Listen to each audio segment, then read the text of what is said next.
The boy who everyone thinks is the city's dumbest barges into the throne room and brings the information that a certain Zhu family is going to propose to marry Lady Mulan. They're all shocked because this info can change the course of an upcoming war. Even though they know this boy is famous for being dumb and flirting with all women, the information is valuable, so when they say he's going to be rewarded, the boy sees his first chance and kneels begging for a job. Why? He just wants to get closer to the goddess of this place and seduce her with his 10 out of 10 looks. The emperor gives him a random job to work for another son, but someone else barges through the door and informs them that the general of the Zhu family is heading there. The marriage proposal is actually coming much earlier, and now the MC has only 3 hours before the goddess is handed to someone else. This puts the family in an uproar. The mom says they should refuse, but the father knows that the Zhu family will take it as an insult and remove their war support. Mulan suddenly says she's going to disfigure her face so no one wants her, but the knife is instantly removed, and he explains that even with an ugly face they will want this marriage. They both knew the answer. The only way out was to be already married. The dad didn't want to go for it, but she begged for it to protect the country's interests. He hesitates for a moment, but seeing her he accepts and writes a letter announcing a short competition to marry Mulan. Only the best in the kingdom should be informed. But they both turn their heads when Shen Lang, known as the dumbest, most promiscuous, and least educated in the country, calls them all and says he wants to participate. Bro steps in confidently and tells Mulan he wishes to marry her. Before the father kills him, the mother reminds him that Shen Lang is mentally challenged, a literal R-rated boy with mental disabilities. He calms down until Mulan shouts, yes, since he's so idiotic it has to be him, the famous dumb boy of the city. For Mulan he was like a young innocent baby, perfect as a fake husband. But then she explains that she's just saying she's letting him participate in the competition, and the anxious father relaxes. He even asks the servants to help the boy prepare himself. But what they didn't know is that Shen Lang was far from the dumbest. He was actually the most intelligent, informed, and cunning young man in the whole country. Why? See this disfigured face? That's Shen Lang in his past life, someone who learned that an ugly person would never have the chance to reproduce. Before he was an extremely attractive and famous chemist, but an accident completely disfigured his face, and the way people treated him changed completely. But that didn't change how talented he was, skilled in chemistry and now a doctor. He dedicated himself to helping war-torn regions, until an American bomb came flying. He saw it shining and just begged that if he was reborn, that at least he'd be handsome, as all fades to black. He opened his eyes as Shen Lang bro didn't hesitate for a second. He went straight for the mirror and smiled. He was astonishingly handsome. The memories of the original body owner started flooding in. Turns out this Shen Lang dude has the same name as him. He's in a place called Mythical Turtle City, but the original owner of this body had a bad reputation. Everyone thought he was a complete waste of space. This guy studied for 10 years and couldn't recognize a single word.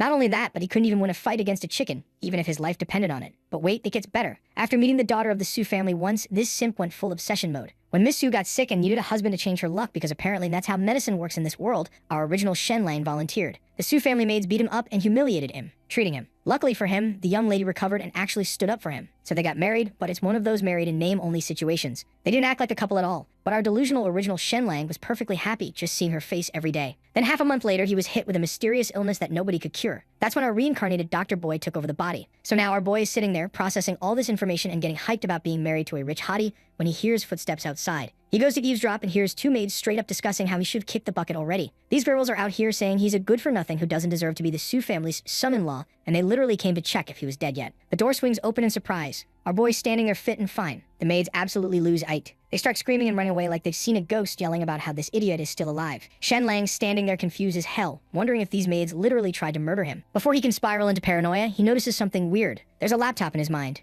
Not like a mental image, but his actual POP from Earth, left exactly how he had it. Then he realizes his eyes are different now. When he looks at objects, he can see through them. My guy's got X-ray vision. Turns out the X-ray machine from his lab fused with him during the time travel, along with that missile that killed him. So now he's got a built-in medical scanner. But it gets even better. The computer and X-ray vision are integrated. When he looks at stuff, he can accurately identify what it is and get all the technical specs. Right then, someone walks in. And the first thing Shen Lang's eyes lock onto? The phrase 36D? I'm not even joking. Ro's reincarnated superpowers immediately went to work identifying the important details. The person in question is Su Qianshan, his wife, and apparently his X-ray vision has priorities. She's extremely concerned about him. After hearing from the maid that Shen Lang woke up, she immediately called for a doctor. The doctor examines him and his face goes through about 15 different expressions before he finally announces that Shen Lang is perfectly fine. Su Qianshan's face changes real quick. She turns to the doctor with this suspicious look and goes, "How could this be possible?" Su Qianshan realizes she just exposed herself and quickly switches gears. She starts fake crying, putting on this whole concerned wife act. But our boy isn't the same idiot anymore. With his X-ray vision and genius Dr. Brain, he can see right through her BS. He's sitting there watching her and cursing the original. Shen Lang was thinking about how that idiot was so head over heels for her that he missed this massive red flag of a woman. During their conversation, Shen Lang picks up on what Su Qianshan's really trying to do. She wants him gone and she is dropping these big hints, but our boy plays idiot and pretends not to know anything. Sitting there, she is thinking to herself, why isn't he taking the hint? That's when the door gets KSKIOPN. Some guy walks in and immediately goes, stop beating around the bush with this idiot. Then this bastard walks right up to Su Qianshan and kisses her. Right in front of Shishidi and Lane G. Then points at our boy and casually drops, she's my fiancé now.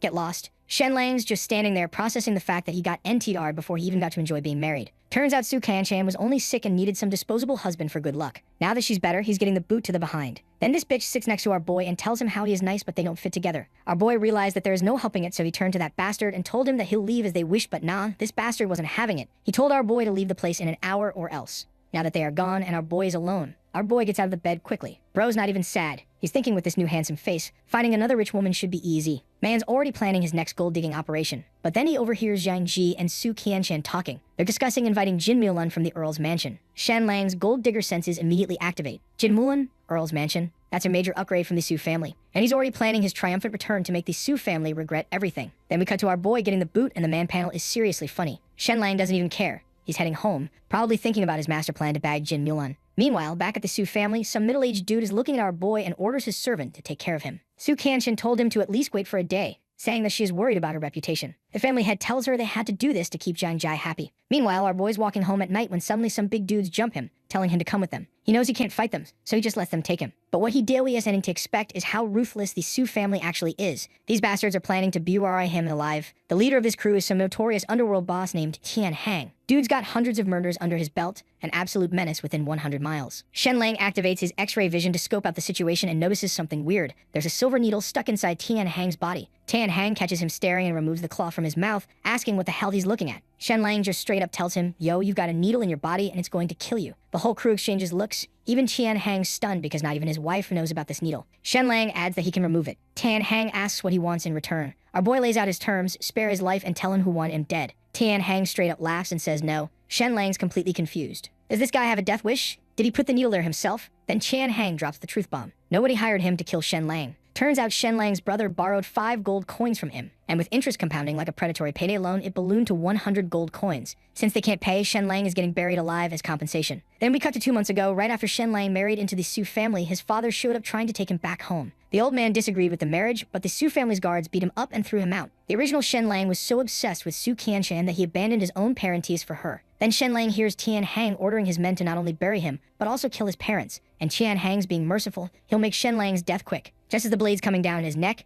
Shen Lang yells out, I'll repay you 1,000 gold coins. That's 10 times the debt. The blade stops right at his throat. Shen Lang says give him 3 days and he'll get the money. The bandits all look at each other then at Tian Hang. The leader orders his goon to let go of our boy and tells him to bring back the money in 3 days. Seeing his reaction, our boy realized that the Su family gave Tian Hang a 3-day deadline to finish him off. But whenever, Shen Lang agrees to the terms. Tian Hang has someone bring out paper to draft a written agreement. Shen Lang's like, nah, we don't need that. Then this absolute madman tears off a piece of his clothing, pricks his finger, and writes the agreement directly in his own below.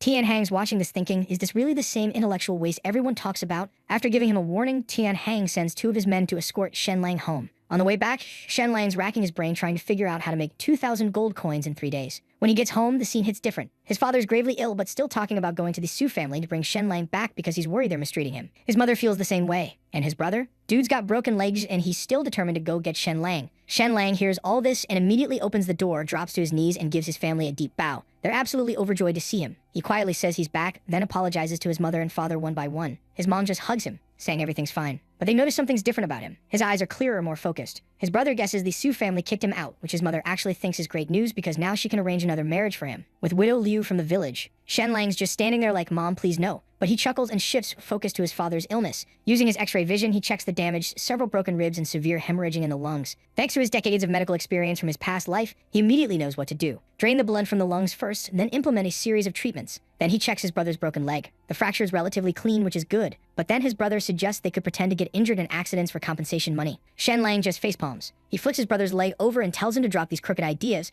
reassuring him that he can fix the leg. The next day, Shen Lang spends the entire day gathering medicinal herbs. When he gets back home, he sets up a makeshift operating table and gets to work on his father. Using his exquisite medical skills, he successfully performs the operation. His mother's absolutely blown away. She's looking at Shen Lang like he's some kind of miracle worker. With skills like this, she's already thinking he could marry the village chief's daughter.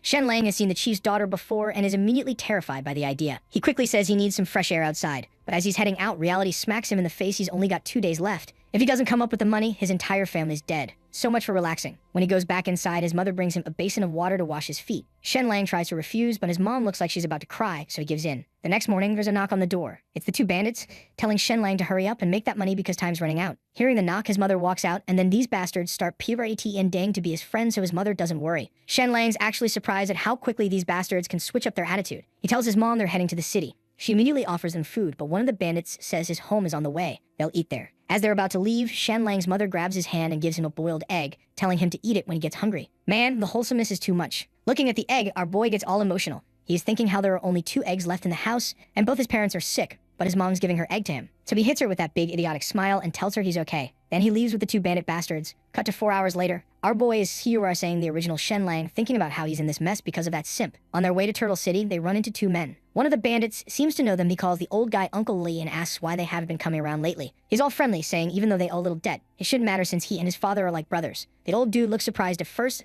then says he'll come by tomorrow. The bandit puts his hand on both their shoulders, saying his father told him they don't have to pay back the money anymore. Then he leads them into some bushes. A little while later, this bastard returns alone. He casually reveals he just killed both of them for failing to repay their debts. Shen Lang is shocked when he hears their debt started at 3 gold coins but ballooned to 25 because of interest. One of them had even been friends with Tian Hang's father for over a decade, wiping the blood off of his sword. The bandit warns Shen Lang that he won't show mercy either. He doubts Shen Lang can earn 1,000 gold coins because that's equivalent to the savings of hundreds of households over several decades. Our boy just confidently says he'll earn the 1,000 gold coins today. Soon they arrive the busiest commercial street in mythical Turtle City and stop in front of this fancy building with a sign reading brocade and embroidery pavilion. Shen Lang's money-making plan, which also happens to be his revenge scheme against the Su family, starts here, because the brocade and embroidery pavilion is in the silk business too, making them direct competitors with the Su family. Shen Lang immediately asks the waiter to call out the owner, promising a business deal that could earn them an additional 5,000 gold coins a year. The waiter looked at our boy and had almost shooed him away. But when the bandit introduces himself as Tian Shizhen from the Black Clothes Gang, the servant's attitude changes real quick without wasting a second. He shows them to the chief's cabin. Inside the hall, they meet Lin Mo, the owner of the brocade and embroidery pavilion. Our boy doesn't waste a second, he gets straight to business, saying he's got a unique secret formula to sell for 2,000 gold coins.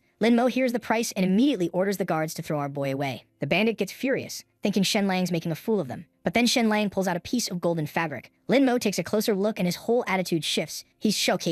Gold silk is an exclusive material for royalty, and the Su family made their fortune with it. But the color of the Su family's gold silk looks like garbage compared to what our boy's holding. And our boy just happens to have stumbled upon this dye because this gold silk is just a byproduct of Shen Lang's medicinal brewing. Lin Mo asks our boy how he could trust him, so our boy told him that he can produce even better quality within 2 hours if provided with the right material. Then we cut to 2 hours later. Our boy walks out of the brewing room holding this radiant piece of gold silk. He asks Lin Mo if his money is ready, and that bastard nods and asks our boy about the formula. Our boy gives the formula to Lin Mo so he can verify it's legit. He demonstrates the process, dyeing the fabric golden right in front of him. As Shen Lang was about to leave with his money, he heard a loud voice. The head of the Su family storms in, accusing our boy of stealing their secret formula. Our boy is shocked to hear this and turns to Lin Mo, who doesn't even deny it he sold him out. He just casually mentions his son studying at a military academy under the protection of the Su family's son-in-law, Jiang Jin. Shen Lang's expression goes dark. He realizes he just got played. This was a setup from the start. Then Su Kanshin starts her waterworks, tearfully saying how disappointed she is in him. She's like, why didn't you just ask me for money if you needed it? They're playing the victims, and the Su family even reported this to the authorities.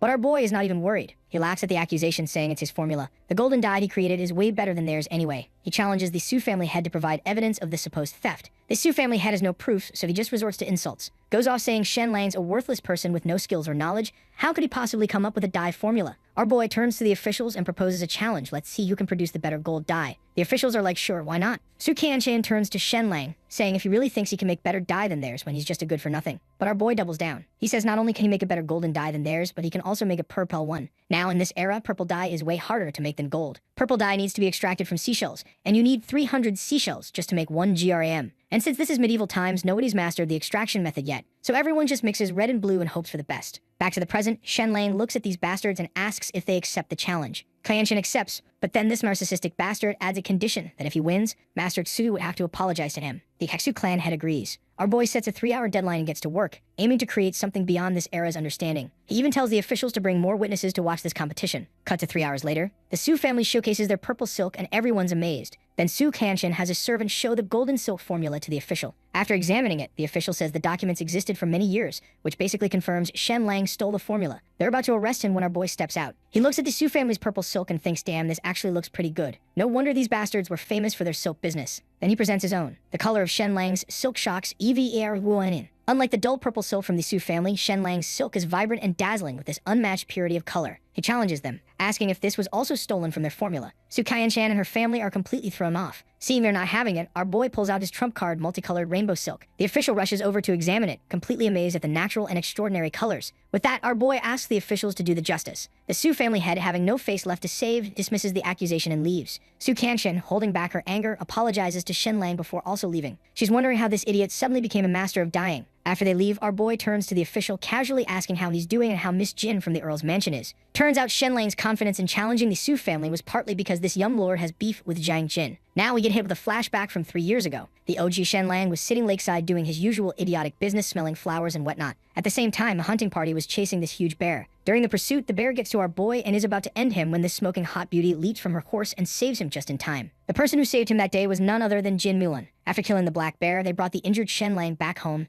Not only that, but she even sent someone to look after our boy and visited him personally. At that time, the young Lord Wang Gang had just been promoted. Since he secretly liked Jin Mulan, he came to teach our boy personally, hoping to win her favor by teaching Shenlang, who was associated with her. But his plan never worked, as Jin Mulan never came back to visit our boy. With that, Wang Gang stopped teaching him and even threatened him not to tell anyone about their lessons. Our boy had heard that Wang Gang had some beef with that bastard Jiang Ji, and that's why he dared to be this bold. Back to the present, the chief was absolutely furious at our boy for calling Jin Mulan by her name. He wanted to beat him up but turned to leave instead. Looking at him go, our boy was mentally prepared to be his love rival, but before that, he had other things to worry about. The Aksu family would hate his guts even more than before, so he had to be extra careful. After leaving the pavilion, he encountered Su Kaiyanshan. She tried to persuade our boy by crying and looking sorrowful, and apologized to Shenlang, thinking that he'd hand over the rainbow silk formula. But our boy wasn't that big of a simp to get fooled by this woman twice. He ignored her, refusing to be exploited again. Just then, she reminded our boy that he owes the Black Cloth Gang 1,000 coins. Our boy starts freaking out, wondering how she knew about it. When she left, the bandit told our boy that he should agree to her proposal since there are only 7 hours left in his deadline. With that, he left, telling our boy to arrange the funds quickly to avoid any harm to his family. Shenlang realized the gravity of the situation. Even if he paid Tian Hang, the Su family would likely continue to threaten his family to obtain the formula. He knew they had to find a permanent solution to this problem.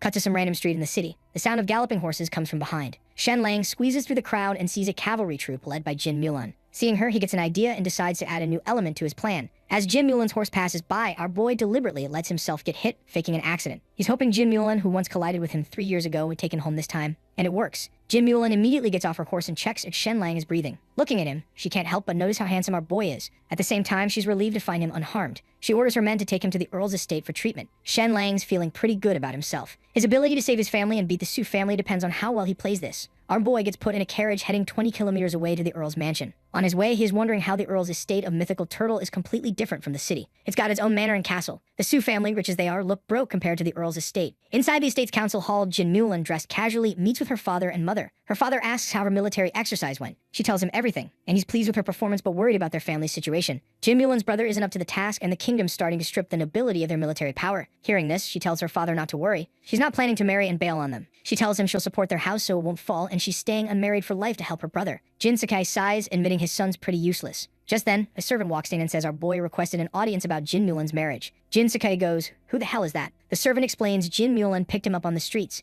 He lets our boy in. As he walks into the room, he gets straight to the point. He tells them the Zhu family wants a marriage alliance with the Earl's mansion, and that bastard Zhu Hongsu is planning to propose to Jin Mulan. Hearing this, both Jin Mulan and Jin Sakai are completely shocked to hear that. Turns out the Zhu family is the top aristocrat in the Yu kingdom. They're related by marriage to the ruler of the country and hold the position of governor of the southern province. Zhu Lin, who's famous for pacifying the south, is from this family. Jin Sakai's like, "Hold up, how the hell do you know this confidential information?" Our boy tells him he used to be a son-in-law in the Su family. Su Kaiyanshan and her new fiancé Jiang Jin discuss this matter right in front of him like he was a piece of furniture. Jin Sakai asks his servant who exactly this guy is. The servant told him that he's the Su family's ex-son-in-law who got kicked out for supposedly stealing and behaving inappropriately toward a maid. Jin Sakai's blood pressure is skyrocketing right now. He wants to beat this dude up but holds back since he's got bigger problems on his plate. Jin Sakai, still skeptical because of the Su family's slander campaign, orders an investigation to verify these claims. Even though he has serious reservations about Shenlang, he recognizes how serious this situation is and promises him a reward for the information. Our boy wants nothing more than to ask for Jin Mulan's hand right then and there, but he holds back. He decides to play the long game. So instead, he requests to stay at the Earl's estate and work there. His intention isn't just employment,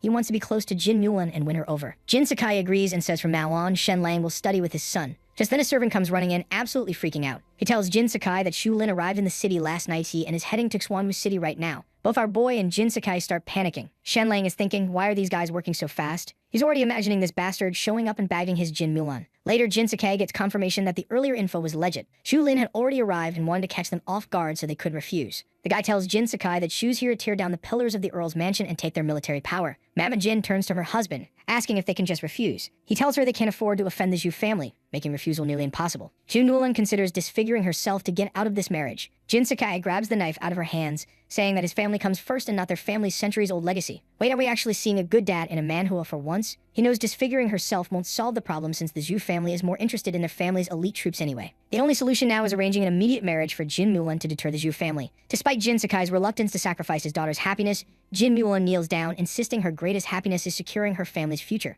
After a long moment, Jin Sakai agrees to hold a suitor selection. He lists 5 candidates and tells his staff to invite them to the estate for Jin Mulan to choose from. Our boy, who's already decided Jin Mulan is his wife in his head, isn't about to let some random nobody have her. He declares his intention to join the competition for the position of son-in-law. He walks up to Jin Mulan and straight up says he wants to marry her. This infuriates Jin Sakai, who sees Shen Lang's participation as complete absurdity. I mean, can you blame him? From his perspective, some disgraced pervert just announced he wants to marry his daughter. He's about to end this fool when his wife calms him down, saying the whole town knows this guy's crazy. Just let it go. Jin Sakai calms down and orders his servant to throw some gold coins at Shen Lang's face and escort him home. As they're taking him away, the hottie herself walks up to him. Her interest is piqued. She gets close and addresses them as 2 fools. Turns out he was the second fool, a nickname he earned in his village where he was part of a do known as the Foolish Pair. Jin Mulan's view of Shen Lang is like looking at a child, appreciating his innocence. She agrees to let him join the competition. Jin Sakai finds it ridiculous but lets it pass, confident Jin Mulan won't choose Shen Lang anyway. Shen Lang, however, is brimming with confidence, ready to outshine the other contenders. This guy really thinks he's got a shot. So we jump ahead 2 hours, and now we've got 6 dudes, including our boy Shen Lang, sitting in separate study rooms. Jin Mulan's running this husband selection process. She plans to pick someone by noon and be married by evening. First up is Wang Lian, Lord of Xuanwu City. This bastard's practically vibrating with excitement at the thought of winning Jin Mulan. When she asks him, "What future can you bring to the Earl's estate?" Wang Lian pucks out his chest and goes into this whole speech about passing the imperial examination, becoming a scholar, and how his brain combined with her martial badassery would lead the family to greatness. Jin Mulan's just sitting there like, cool story, bro, and basically hands him a metaphorical nice guy card before walking out. She asks the same question to the other 4 candidates and gets pretty much the same generic answers. Nothing that makes her go, wow, this is the guy. Finally, she walks into Shen Lang's room and hits him with the question. Our boy's brain immediately goes into overdrive, thinking about all the cool stuff he could do for her. He's got X-ray eyes that could treat her hidden injuries and advanced iron refining techniques. But then he realizes something important. That stuff might impress her, but it won't actually do-iron her over. So instead, he looks her in the eye and says he can offer her freedom in their relationship. He tells her straight up as long as she doesn't cheat, she can have all the freedom she wants. The moment he says the word cheat, Jin Mulan's face goes bright red. She turns around and starts walking out, probably cursing this idiot in her head for bringing up infidelity in a first real conversation. Like, dude, reading the room is a skill, learn it. But here's the thing, our boy calculated everything. He'd already seen through what Jin Mulan really wants. Autonomy and a husband who won't interfere with her life. That's her top priority, and he just served it up on a silver platter. Cut back to the hall where Jin Mulan announces to her parents that she's made her choice. Her father's practically bouncing with excitement, asking if it's Wang or Mo. After this dramatic pause, she told him that she chose Shen Lang. Jin Sakai's reaction is priceless. Man is absolutely furious, asking why the hell she picked the village idiot. Jin Mulan calmly explains her reason Ying. She's worried that if she marries some power-hungry dude, after her father dies, her husband might endanger her brother to grab control of everything. Only with our boy can the family legacy stay secure. Plus, the Zhu family can't threaten them if she marries someone with such a shitty reputation. And hey, all she really wanted was a handsome husband, and Shen Lang's got that going for him at least. Jin Sakai and Mother Jin understand where she's coming from, but they're absolutely heartbroken because everyone knows Shen Lang's reputation is in the gutter. Jin Mulan just bows deeply, begging them to honor her choice and let her marry him. She even spins his bad reputation as a positive if she marries the fool. Nobody will mess with their family. She's making some solid points. Not gonna lie, but her parents are still not having it. Jin Sakai is feeling like the world's worst father right now, like he's sacrificing his daughter's happiness because his son couldn't step up. So he asks where Jin Mulan's brother is. When the servant tells him the brother's in his study, Jin Sakai goes,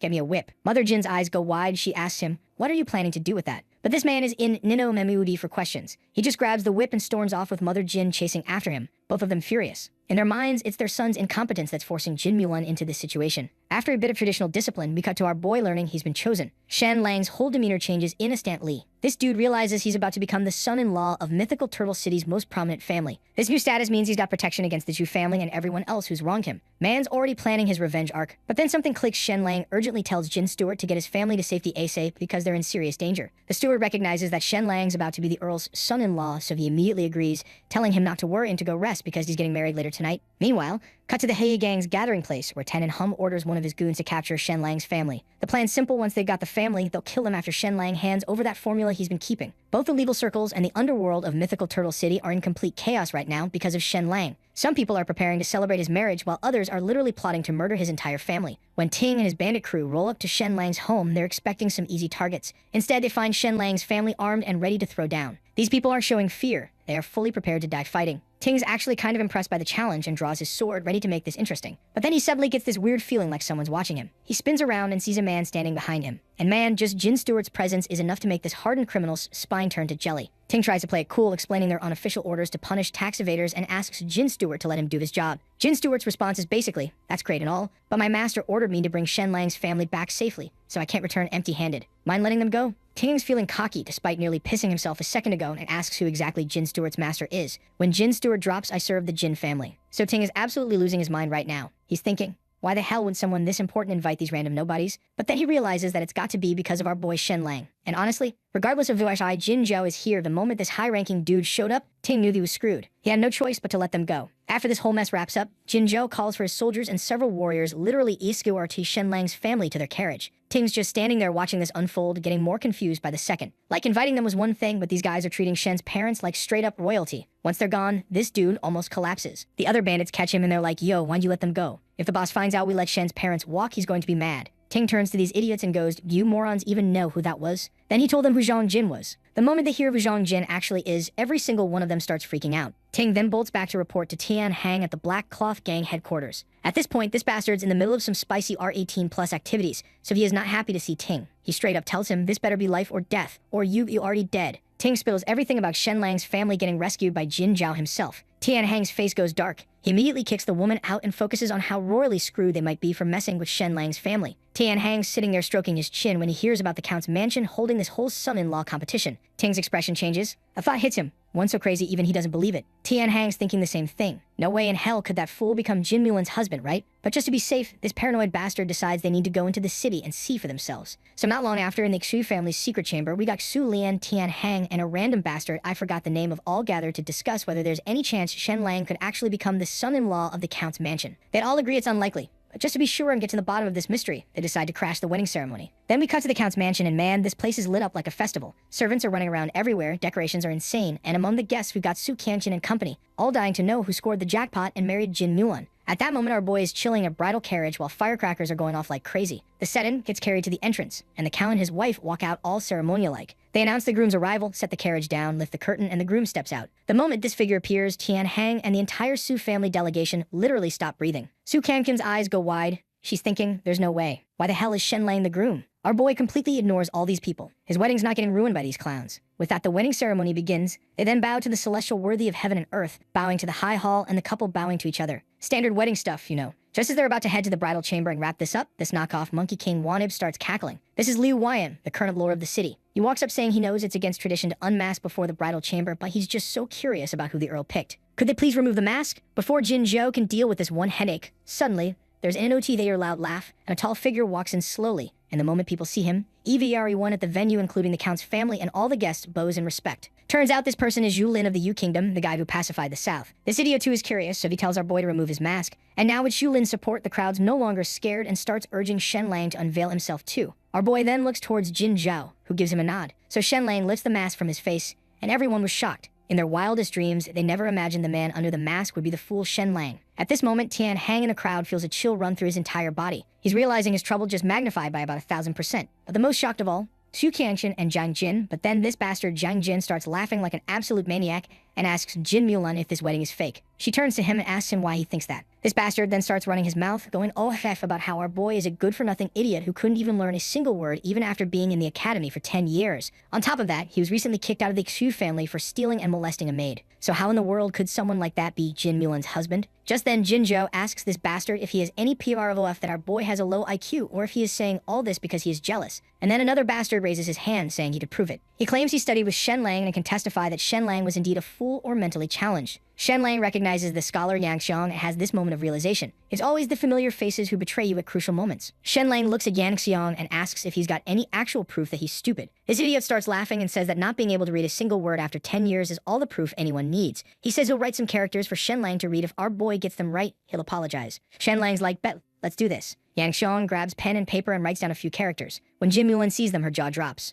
The rest of the crowd are equally confused because literally nobody can read these things. Turns out this sneaky bastard wrote 3 characters that look familiar but are super easy to misread. This smug idiot's standing there all triumphant, telling Shen Lang if he can't read them. He has to admit he's brain dead right here in front of everyone. Our boy activates his cheat code and just casually starts reading them off one by one, explaining what each one means like it's nothing. He's breaking down pronunciations, origins, the whole 9 yards. Anicaps standing there watching his whole world crumble. Turns out this fool only knew 2 pronunciations for one of the characters, and Shen Lang just dropped 4 different ones without even breaking a sweat. Shen Lang shakes his head, all disappointed, calling out Yang Xiong for having the audacity to test him when he doesn't even know his own material. Then he turns to Yang Xiong's teacher, the former lord of the city, and asks if he got everything right. After this painful silence, the old man nods. The crowd goes absolutely wild, but our boy's not done. He says it's only fair if Yang Xiong reads some characters he writes. Yang Xiong's sweating bullets but agrees because backing down now would be even worse. Shen Lang writes these characters that look normal at first, but when you put them together, nobody can figure out what they mean. He tells Yang Xiong he only needs to read 4 characters. Yang Xiong spots some familiar ones and confidently blurts out, "I am an idiot." The entire crowd loses it. People are dying laughing. Even Jin Mulan's covering her mouth trying not to crack up. This idiot just called himself a fool in front of everyone at a wedding. His teacher's face goes bright red,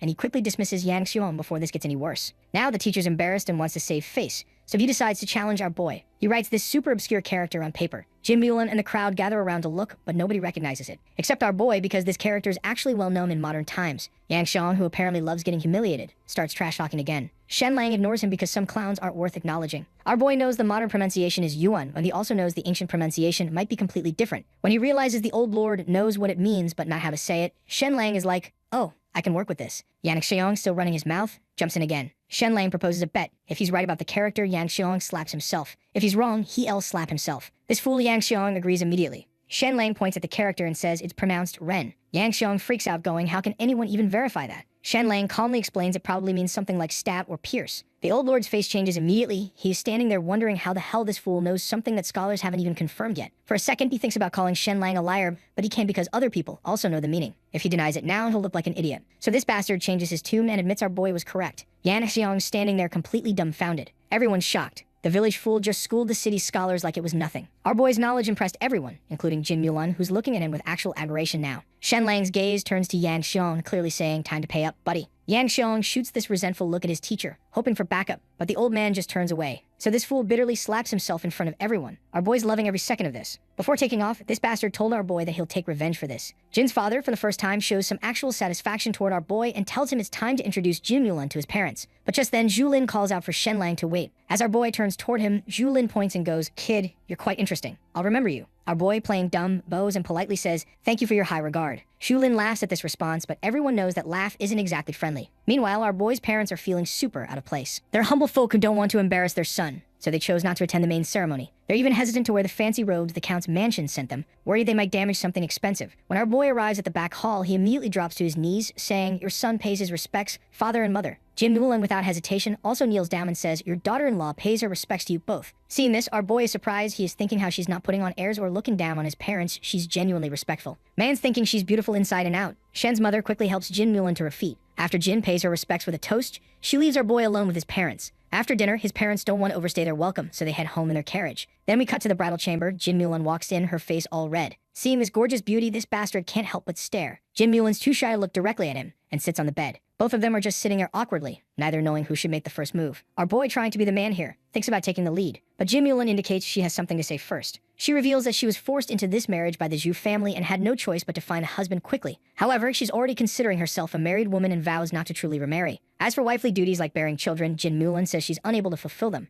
Our boy gets it expecting to consummate the marriage on day one, especially with someone of Jin Mulan's status, is unrealistic. He signals his understanding and respect for her feelings. But then Jin Mulan, not wanting our boy to feel cheated and knowing the importance of producing an heir, calls for a personal maid. Our boy quickly notices the maid's attractive figure marked by her impressive assets. Jin Mulan instructs her maid to take good care of Shen Lang for the night. Our boy's internally like, "Wait, what?" But Jin Mulan shakes her head, explaining that since she can't bear children for him, it's best if he fulfills this duty with her maid to ensure a swift continuation of his lineage. This bastard doesn't waste a single second and asks the maid Little Bing to help him undress. Man, I really can't understand these Chinese MCs. Jin Mulan, hearing this, looks stunned and quickly bolts from the room. Little Bing's face turns bright red with embarrassment, but then tears start falling from her eyes. And not just a few tears, this girl starts sobbing. Our boy realizes something's wrong and asks if she's unwilling. Little Bing doesn't speak and just continues crying harder and harder. Our boy feels awkward as hell, realizing even the maid seems reluctant to be with him. Not wanting to force anything, he tells Lil Bing to go sleep in the next room. She quickly leaves and our boy just decides to go to sleep. No fun for this bastard tonight. The next day, Jin Mulan prepares some gifts for our boy to take home and asks if he has any goals or ambitions he wants to share. Shen Lang initially says he has no particular goals, but seeing Jin Mulan's dissatisfied look, he quickly states he has a major goal: destroy the Su family and make Su Clanchen kneel before him begging for mercy. Jin Mulan looks at him all surprised.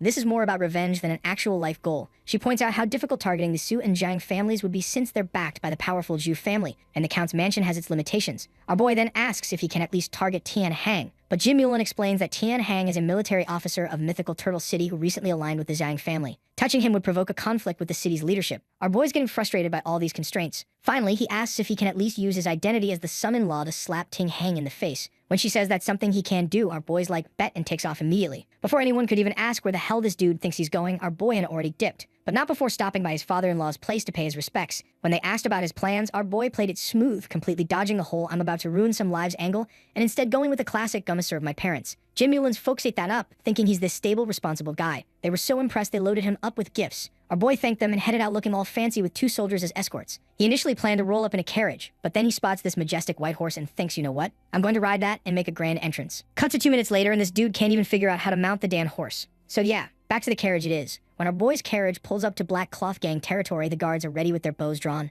But someone stops them, like, yo idiots. That's from the Count's mansion. As our boy steps out, he greets Tian Hang with this big smile. Tian Hang puts on this welcoming act, arms wide open, big smile, but you just know this bastard is seething on the inside. Our boy immediately starts trolling him, asking why he didn't arrest him yet. Tian Hang politely invites him inside and even makes tea for him. Tian Hang asks what brings our boy here, and our boy casually says that he is here for that 1,000 coin debt. Tian Hang laughs, pulls out the debt acknowledgement, and just burns it right there in the fire, saying he forgot all about it. But then our boy flips the script and goes, actually, you owe me 1,000 gold coins. Why'd you burn the acknowledgement? Tian Hang just freezes. This man has been running schemes for years, and he's never met someone this shameless. Like, the audacity is off the charts. So now Tian Hang has to play along because what else can he do? He forces a smile and orders his guys to bring the 1,000 gold coins. Our boy checks them briefly, then casually suggests that since they're acquaintances, maybe they can waive the interest. Tian Hang catches the hint this is clearly a threat, so he grudgingly coughs up another 100 gold coins as interest. Our boy just sips his tea like he didn't just extort this man in broad daylight. Tian Hang asks if there's anything else. And our boy goes, yeah, where's Ting? Our boy then says how Ting tried to arrest his parents, so naturally our boy's planning to break his legs. Tian Hang is visibly shaken and pissed, but he keeps it together and says that Ting isn't around and won't be back for 2 months.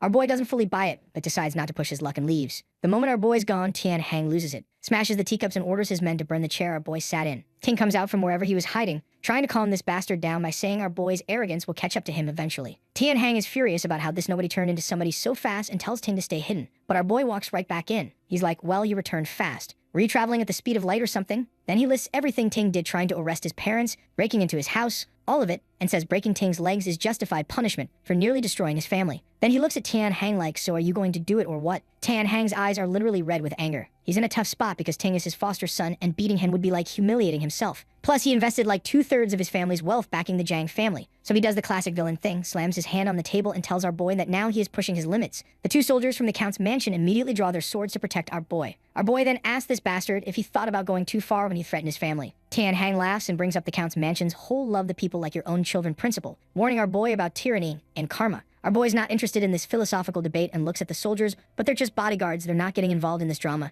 Tian Hang tells our boy to be forgiving and let grudges go. Our boy, realizing he's not going to force Tian Hang's hand today, makes a vow. Tomorrow, he's making Tian Hang break Ting's legs himself and apologize in person. After leaving Tian Hang's place, Shen Lang returns home and distributes the gifts from Jin Mulan's parents to his family. He gives his father some gold coins to build a new house. He promises his brother, once he's recovered from his injury, a better future, an opportunity to prove himself. His brother then casually tells our boy that once he gets fit, he wants to marry that widow. Just like that, the day passes and our boy is ready to return. As he was about to leave, his mom stopped him and told him to check on Dasha. The last time she heard, things weren't looking good for him. Now Dasha is literally our boy's only friend from back in the day. This dude was kind-hearted, simple, honest, and an idiot like our boy. But whenever our boy got bullied as a kid, Dasha would literally use his own body as a shield. Despite having some mental challenges, Dasha was built like a tank, which made him useful for heavy labor. That's the only reason his stepmother didn't kick him out. She just mistreated him instead. Our boy decides to check on him because he's concerned. When he gets to Dasha's house, he only finds the stepmother and younger brother. The stepmother says Dasha's out working, which is weird because his mom literally just told him Dasha was in trouble. Something's not adding up. Our boy hands over a bag of silver coins for Dasha's meals, and the stepmother's eyes light up. She promises Dasha will be well fed. But then Dasha's little brother looks at our boy and tells him that Dasha might not actually get to eat. Our boy wanted to beat the hell out of these two right then and there, but he immediately left to find him. And what he finds is absolutely horrifying. Dash is in critical condition, covered in blood, looking like a skeleton with severe chest injuries.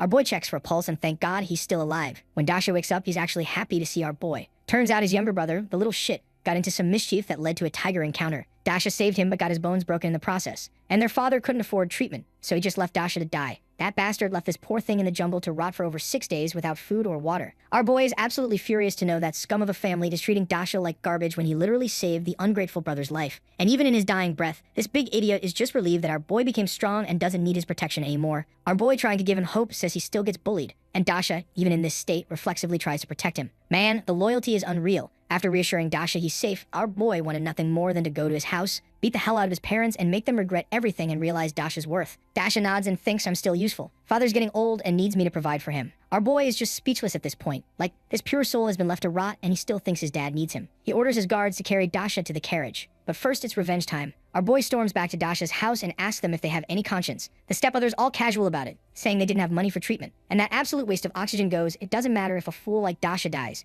Our boy doesn't say a word, just flips their entire table in rage and kicks the brother hard in the lower abdomen, so hard this dude's rolling on the ground in agony. He casually says your pain is no thing compared to what Dasha suffered. The stepmother freaks out, yelling about his audacity and insulting him, calling him a worthless son-in-law only fit to die alongside Dasha. Our boy pushes her away because he won't hit a woman and she falls into a water basin. She threatens to complain to the Count's mansion, but our boy calmly tells her he's not with the Su family anymore, so go ahead and try. Then he just leaves with his guards. He rushes back to the Count's mansion with Dasha. Jin Chang, this guy who's the chief of internal guards and also a former candidate for son-in-law, stops him. He sees Dasha's critical state and angrily questions our boy's authority to bring a stranger into the mansion and orders him thrown out. Our boy stops the guards and tells Jin Chang that the stranger is his friend and tells him that he was critically injured and needs treatment now. The guards are frozen, not knowing who to listen to. Jin Chang, after losing to our boy, wanted nothing but to rub his authority in his face, so he didn't allow him entry, and our boy realized his position in the mansion is pretty weak. He's basically alone here. So fine, he'll take Dasha to the city for treatment himself. As he climbs back onto the carriage, Jin Chang watches with this smug, satisfied look. But then Jin Sakai and Jin Mulan come out to see what all the commotion is about. Jin Chang reports what happened, and when Jin Sakai hears that our boy's friend is dying, he immediately orders a doctor to treat Dasha. Jin Mulan personally takes control of the carriage and apologizes to our boy for the inconvenience, showing her full support. Our boy genuinely feels touched by his wife's support. He's realizing he's not completely alone in this mansion after all. But Jin Chang, still salty about the whole situation, tries to intervene again. Jin Mulan just gives him this ice-cold stare, pulls out a whip without saying a word, and in the most chilling voice tells him to turn his back. Jin Chang wants to say something, probably about to make excuses, but one look at her expression, and he just turns around. Jin Mulan doesn't hesitate. She whips him so hard it tears through his leather armor and leaves this bloody mark. She warns him that our boy is her husband, making him Jin Chang's master, and he better correct his attitude. Then this bastard is saying that he learned his lesson. After the doctor finishes treating Dasha, it's confirmed that Dasha's out of danger and will make it out alive. Jin Mulan's all happy and playfully calls Dasha our boy's big brother. Our boy gets a bit embarrassed and tries to clarify, but Jin Mulan smiles and goes, "Aren't the two fools and Dasha and second fool just ways of referring to brothers?" Our boy's internally like, "You're a 36E. Whatever you say is right." But the wholesome moment gets interrupted. After that, Jin Sakai summons our boy to his study. Our boy's expecting they're going to talk about Dasha, so he's ready to defend bringing him there and explain how important their friendship is. But no P. Jin Sakai is absolutely furious about the Tian Hang situation. He's accusing our boy of abusing his position, extorting gold coins, and planning to harm Tian Hang's foster son. Our boy responds by thanking Jin Sakai for saving his family's lives, which confuses the Count for a second. Then our boy lays out the entire situation, everything Tian Hang did. The threats, the attempts to arrest his parents, all of it. Jin Sakai goes from angry to absolutely livid, but now the anger's directed at Tian Hang. He vows to see justice for our boy, saying nobody gets to bully his son-in-law and says that he'll punish him. Despite Jin Sakai offering to handle Tian Hang himself, our boy insists on taking care of that bastard personally. He says not showing up would damage both his reputation and the Count's mansion's reputation. He promises to handle it without giving anyone ammunition to criticize them. Jin Sakai, testing our boy's commitment, pulls out this massive book, the Jin Family Code. He says our boy can only go confront Tian Hang after memorizing the entire thing. We're talking 50,000 to 60,000 words across several hundred pages. It's basically a novel. Our boy confidently accepts. Because remember, this dude has a mental computer. He's going to speedrun this book like it's nothing. Meanwhile, Jin Sakai and Mother Jin are discussing this task. Jin Sakai thinks it'll take our boy a couple months to memorize it, which would be good because it gives him time to calm down and reflect. Mother Jin bets he'll do it in just a month. Then she gets all close to his face and says, "Wanna bet?" And after a lovey-dovey night, we cut to the next day. Mother Jin prepares a nourishing meal for our boy, expecting him to be up late studying. But when does she check? He's already asleep. She's frustrated, thinking how he's even lazier than her own son. Then she tells everything to Jin Sakai, and man, he is furious. He immediately calls our boy, and as he walks in, he immediately asks the servant to bring the whip. Man, these people do not hesitate with the whip, do they? He's ready to discipline our boy for slacking off. Our boy calmly says he already memorized the entire family code overnight. Jin Sakai is like, "Yeah, right. Bring the whip. This kid's lying to me." He's fully prepared to have our boy punished. Mother Jin tries to calm him down, saying how his skin is delicate and tells our boy to just apologize and calm things down. But our boy, he's like, "Nah, I'm serious. Test me if you want." Jin Sakai, fueled by frustration and probably thinking this kid's got some nerve, starts quizzing him on various chapters. Random sections, specific passages, whatever he can think of to catch our boy slipping. And our boy recites EVRVT flawlessly, word for word. Jin Sakai is absolutely stunned. This extraordinary memory and intellect just blew their minds. Mother Jin's over there all smug, reminding Jin Sakai about their wager. The way he's getting all shy, I'm sure it's something unusual. Now he has no choice but to accept that our boy really learned this whole book in one damn night. Before leaving our boy alone with Jin Sakai, Mother Jin mischievously takes the whip with her. She's got plans to teach her son Lin Mu a lesson. And let me tell you, poor Lin Mu is about to get some discipline. But it's definitely not going to be the fun kind. Actually, wait, depending on your perspective, you know what? Never mind, moving on. Jin Sakai, still processing what just happened, asks our boy how he pulled off this incredible feat. Our boy casually drops that after recovering from a serious illness, his mind just became exceptionally sharp. He can remember everything he reads now. Jin Sakai actually believes him because apparently there's some historical figure in their family who had a similar glow-up after a near-death experience. So this tracks for him. Acknowledging our boy's accomplishment, Jin Sakai lifts the confinement order. Our boy's ready to go handle Tian Hang, as he was thinking of ways to take care of him. Jin Sakai told him to forget about his matter for a while. He explains there's this new rule established by the kingdom that nobility shouldn't interfere with official government positions. Over the past 3 years, 3 noble families got stripped of their lands and titles for breaking this rule. The consequences are serious. But our boy refuses. He says within half a year, he'll take his revenge. He believes handling his own battles is a prerequisite to being worthy of Jin Mulan. Jin Sakai appreciates the resolve but warns him about the difficulties. Tian Hang has backing from both the City Lord's office and the Jiang family. That's a lot of powerful friends, but nah, our boy doesn't care. He tells the Count that he'll take revenge within the bounds of the law, making sure not to leave any loopholes that could be exploited. And his plan? It's beautifully simple. He's going to target Tian Hang's gambling houses, which have a monopoly in mythical Turtle City, and keep winning gold coins until it exceeds Tian Hang's limits. This will hurt him financially and potentially destabilize his standing with his supporters. So our boy arrives at one of Tian Hang's gambling houses and gets greeted by Tian Shiju. This bastard is sure that our boy is here to gamble, and given his skills, he is confident that he can make him lose thousands. Thinking about this, he can't stop smiling. His joy only grows when our boy shows up, gives you any gold coins, and asks for a loan to gamble. Our boy starts by borrowing 1,000 gold coins, converts them into chips, and goes for a simple dice game. You bet on whether the roll is low or high. Our boy confidently places all his chips on high for his first bet. The crowd and the beautiful dealer are excited. When the dice reveal 10 points, our boy wins and doubles his chips to 2,000. This bastard was freaking out about how our boy won 1,000 coins like it's nothing, but to him, it was an initial bait to lure him in. The dice rolls again, and our boy once again bets all his winnings again on high, and wins again. Now he's got 4,000 gold coins. Tian Shiju, this bastard, has now started freaking out because even on a good month, the casino can only make about 2,000 gold coins, so they have already lost too much, so he steps in to personally handle the dice. And the reason this bastard is so confident that he can stop our boy is because Tian Shiju is a master of dice manipulation and a trusted confidant of Tian Hang. He can control the dice to roll high or low and even change the numbers after they land. But our boy realizes what this fool is up to, so he says that he has grown tired of playing dice and would now want to play Pei Gao, a card game similar to dice, betting on high or low outcomes, but with tons of opportunities for cheating like marking cards. After hearing that, this bastard can't stop grinning, thinking this is his chance to defeat our boy. But our boy insists on using a new deck of cards because he is very well aware of the tricks these cheating bastards could pull. Once our boy inspects the new deck and confirms it's unmarked, the game begins. With his X-ray vision, this game too is not a big deal for our boy. Tian Shiju draws a strong hand, so our boy knows about it, so without even glancing at his own cards, he once again bets 1,000 gold coins confidently. Everyone standing there is thinking about how our boy is an absolute madman, betting such an amount that one could live like a king in one game, but Tian Shiju still hasn't given up and matches the bet. When the cards are revealed, our boy wins, and the shock on Tian Shiju's face is priceless. But this was just the beginning of Tian Shiju's nightmare. Round after round, our boy continues his strategy of not looking at his cards and betting 1,000 gold coins each time. And he wins every time, so the crowd starts calling him the god of gamblers. Over here, Tian Shiju's completely freaking out. He's lost more than 10,000 gold coins to our boy. It's such a big amount that he is sure that Tian Hang would kill him. Now this bastard doesn't have the guts to continue, so he calls it a day and steps outside.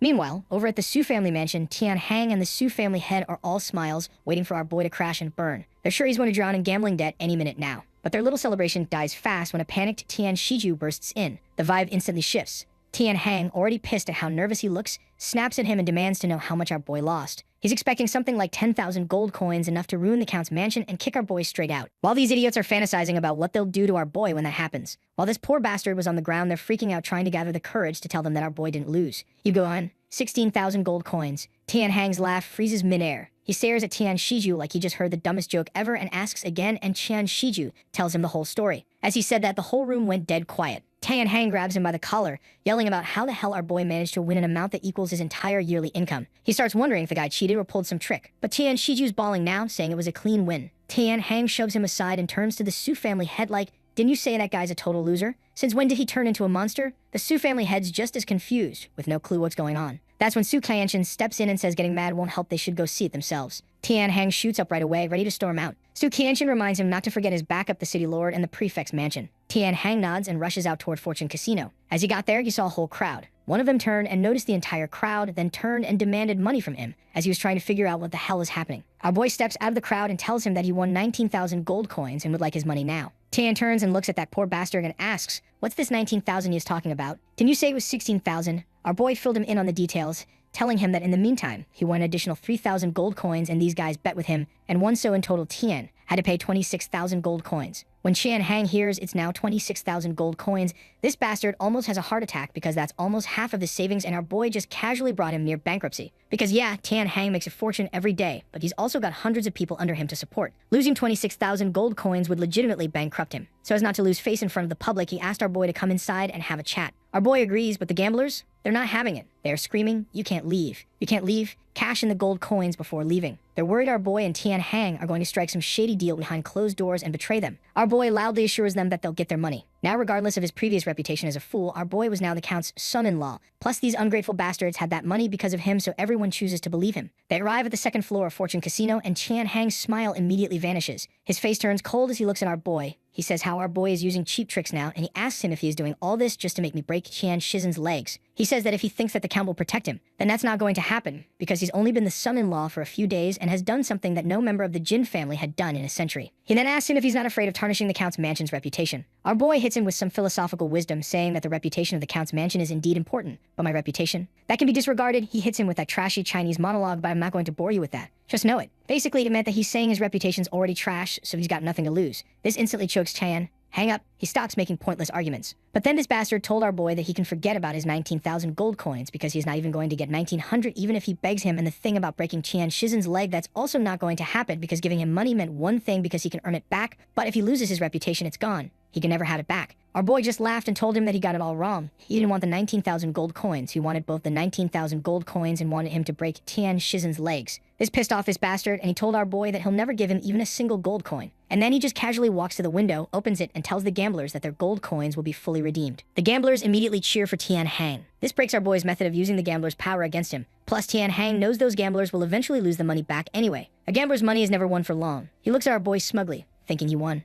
Our boy claps hard. What a move. Then he questions Tian Hang. Did you forget you have other casinos? As long as they're open, I can keep winning, and I'll bring all the gamblers with me to win. He turns and shouts to the gamblers outside, don't leave. I'll continue to lead you to win money. Then we cut to some time later, and our boy continues his winning streak, and the gamblers go completely wild because it's easier than picking up money. As long as they follow our boy, they're guaranteed to win. And our boy doesn't win alone. He makes sure hundreds of people accompanied him and gambled with him. Before long, Tian Hang loses another 7,000 gold coins. The kicker? Our boy bets only 1 gold coin each time. The rest is won by the gamblers. Seeing this, his adopted son Chan She rushes downstairs to drive our boy out. But our boy immediately switches to acting mode, pretending to be frail, and asks him, "What are you going to do? Do you want to hit me? My health is not good, you know. I'll fall down with just a touch. Who dares to strike the Count's son-in-law? My wife will kill his entire family." This shameless act completely infuriates Tian Shu, who points at our boy's head and screams, "So what if I do take action?" And then orders his guards to throw our boy out. But then the guards surround and protect our boy. And countless gamblers also rush over, forming a protective circle around him, shouting, "Whoever dares to touch Shen Lang will have to step over our dead bodies." Tian Shi is dumbfounded,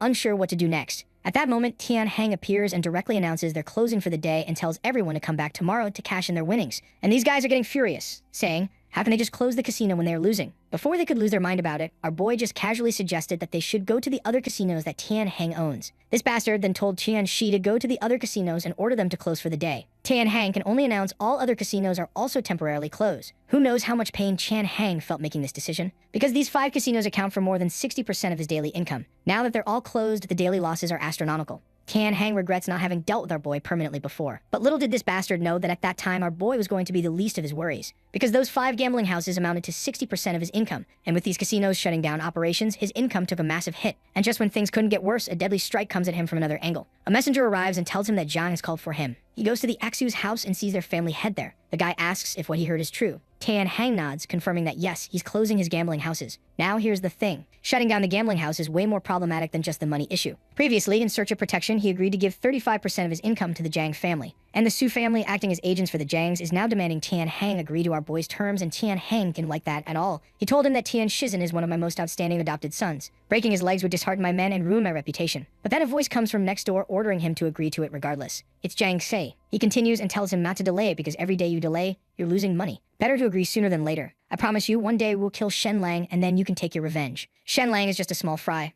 Our real target is the Count's mansion. Once we take down the Count's mansion and reclaim its lands and military power, the position of Deputy Lord will be yours, Tian Hang. After thinking about it for a long time, he eventually agrees. Soon after, Tian Hang returns to the casino and tells us that he is ready to accept his condition and agrees to publicly break Tian Shizhen's legs and tells him to stop causing trouble. But nah, our boy isn't going to let this bastard have his way, so our boy goes. The conditions have changed. Your other adopted son, Tian Shi, yelled at me, wanting to hit me, pointing at my head with his finger. So his arms and legs need to be broken too. Hearing our boy's words, Tian Hang feels a surge of blood rush to his brain. Seeing Tian Hang not speaking, our boy states, if you don't agree, I'll change the conditions again. Then it will be breaking the legs of everyone who has ever visited my house. Tian Hang can no longer restrain himself. In his mind, he charges at our boy, instantly grabbing him forcefully, one hand on his head, the other on his waist, and directly tearing our boy in half. Then Tian Hang laughs maniacally in his frenzy. However, all this is just Tian Hang's imagination. The man's literally fantasizing about murder right now. He doesn't want to compromise, but he has no choice. Tian Hang looks at our boy for a long time before agreeing. He agreed to his demands to break Tian Shizhen's legs and Tian Shi's arms and legs in public, but Tian Hang still underestimated our boy's ruthlessness. Our boy goes, not only that, but you must also completely expel them from the Black Clothes gang. They are not to be visited, left to fend for themselves. If they are not miserable enough by then, I will come to trouble you again.